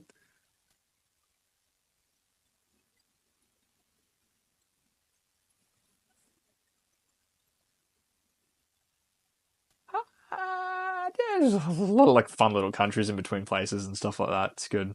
I thought this year was really nice that while training and being focused in Bali and like getting into a nice training rhythm here and having buddies and having a group of people who are committed, like being able to meet a really wonderful girl amongst that as well was really such a blessing. Like being able to feeling like I've like really got myself into a rhythm where like I can actually bring some goodness to other people in like a very personal setting now, and then like having someone really see you and understand you, and you see and understand them, and everything just falling into place, and having such a wonderful, fun, beautiful time. Like the connection that Hannah and I have here has been wonderful.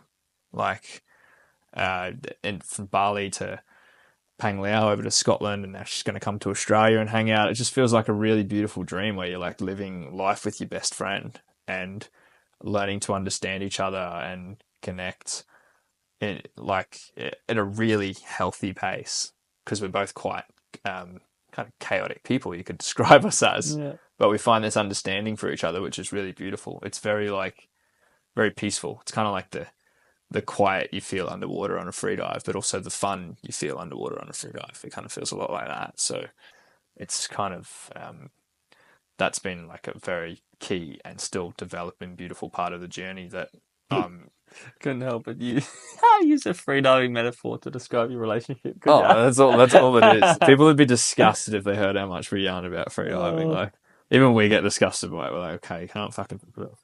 we've got to stop this. But it's like, yeah, I think that's a key developing part of the journey, that I'm a very positive part of the journey, that I'm like, yeah, very inspired by her as well to become a better person. Like just the way she approaches life, the way she treats people moment to moment, is just very inspiring, that a human can be that good, and just having a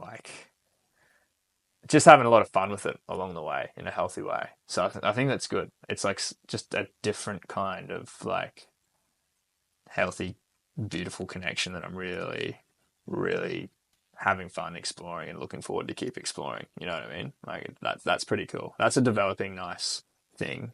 Yeah. That that's beautiful, man. I couldn't help but smile, like full teeth smile. Yeah, fuck. Yeah, it's good. It's good. It's really nice. And yeah, that we're both kind of like, it's quite inconvenient being from opposite sides of the world, but just both You're being both like, such traveling types as well. yeah, just Kind of. yeah, exactly. Just being like, let's just fucking give this a crack. And it for like I see it bloody working and keep on just exploring life together and challenging our beliefs and um looking down the barrel and being like, let's give this the best crack we can. But if it's like when you trust and see someone so much of a good person and that you just completely surrender to like it will turn out exactly how it's meant to, and we're both going to be so bloody happy with the outcome of it because you just trust and see that person. I think like going over to Scotland and meeting Hannah's family was such a good like massive green flag, so to call it. They're just all such wonderful people as well. Like they're all just like bigger versions of her, and like they all combined, and it's all just like it all makes sense. This healthy, beautiful like family culture dynamic, and I'm like, She gets along with them quite well. so they're like best friends. They're like best friends. I miss them. Like I genuinely miss them. They're like such wonderful people. Like I just felt so welcomed by them and so like just at ease. They felt like a mix of like friends versus family kind of thing like that. You know, just very like very cool. Like felt very like yeah, just honored to be in the presence of them, and I just feel honored to be in the presence of Hannah. You know what I mean? For such like a wonderful human, and like, yeah, that's as I said, yeah, fucking awesome developing thing. So, yeah, frothing that, frothing that, yeah, yeah, it's great, great, and very, very like nervous system nurturing. You know, when we want to launch out and be like, woo, it's doable. But also, yeah, want to just like relax. That's also doable. That's like we spend so much time just relaxing and doing nothing, and just chilling, just basking in each other's presence and chilling, understanding that we can both go poof like that. You don't have that self-consciousness, at least on your end, of like, oh, is this boring? Because like the amount of stuff and connections and things that you do is like, oh, it's definitely not boring. I definitely know how to like go like that. Yeah, So the chilling, like I can be comfortable in myself and know I'm still attractive and whatnot in that space. yeah. Oh, that's so healing. That's so healing. Knowing that you can like just be like a smelly, fucking lazy bag of shit for like as long as you need to be, and just be held in that space, and you can do the same, and it's like cool. And for sure, those self-conscious thoughts do pop up. You're like, oh, do I feel like am I going to be seen as like all these beautiful parts of me? Do I feel understood? Each time, I've just been proven that they're just thoughts. You know, that someone actually does sit there and hold you through that, and that's really really beautiful. Just like being led and healed by example. That's pretty cool. That's really nice, and yeah, everything has its seasons. I don't feel like I have to be held into a specific position to fill a role. I just feel like accepted and held for who I am, and that's pretty cool. To be able to just fully let your guard down, and yeah, that's pretty nice. That's pretty nice, and be like, and then all the insecurities, being like, fuck, like trying to express these things and being like, do I have this problem? Am I this? Like, and trying to actually even go deeper and trying to like understand yourself deeper and maybe think like, you know, that you might be something less than what you are. And then them just being like, no, you're not. Just chill out. This is just your head. And it's pretty cool. Like that journey of, opening up, being accepted, accepting, loving that. Just wish people could experience that. You know what I mean? It's pretty lovely. It's pretty lovely. Man. Epic. Yeah, I could keep yarning about that all day. Keep exploring. Get fatigued, but yeah. Yeah. I kind of like, we kind of Fucking skipped 3 through the hours last in. hour or two, a year or two. But yeah, that's the one I've got crystal clear in my head. So I'm glad I got all the other ones.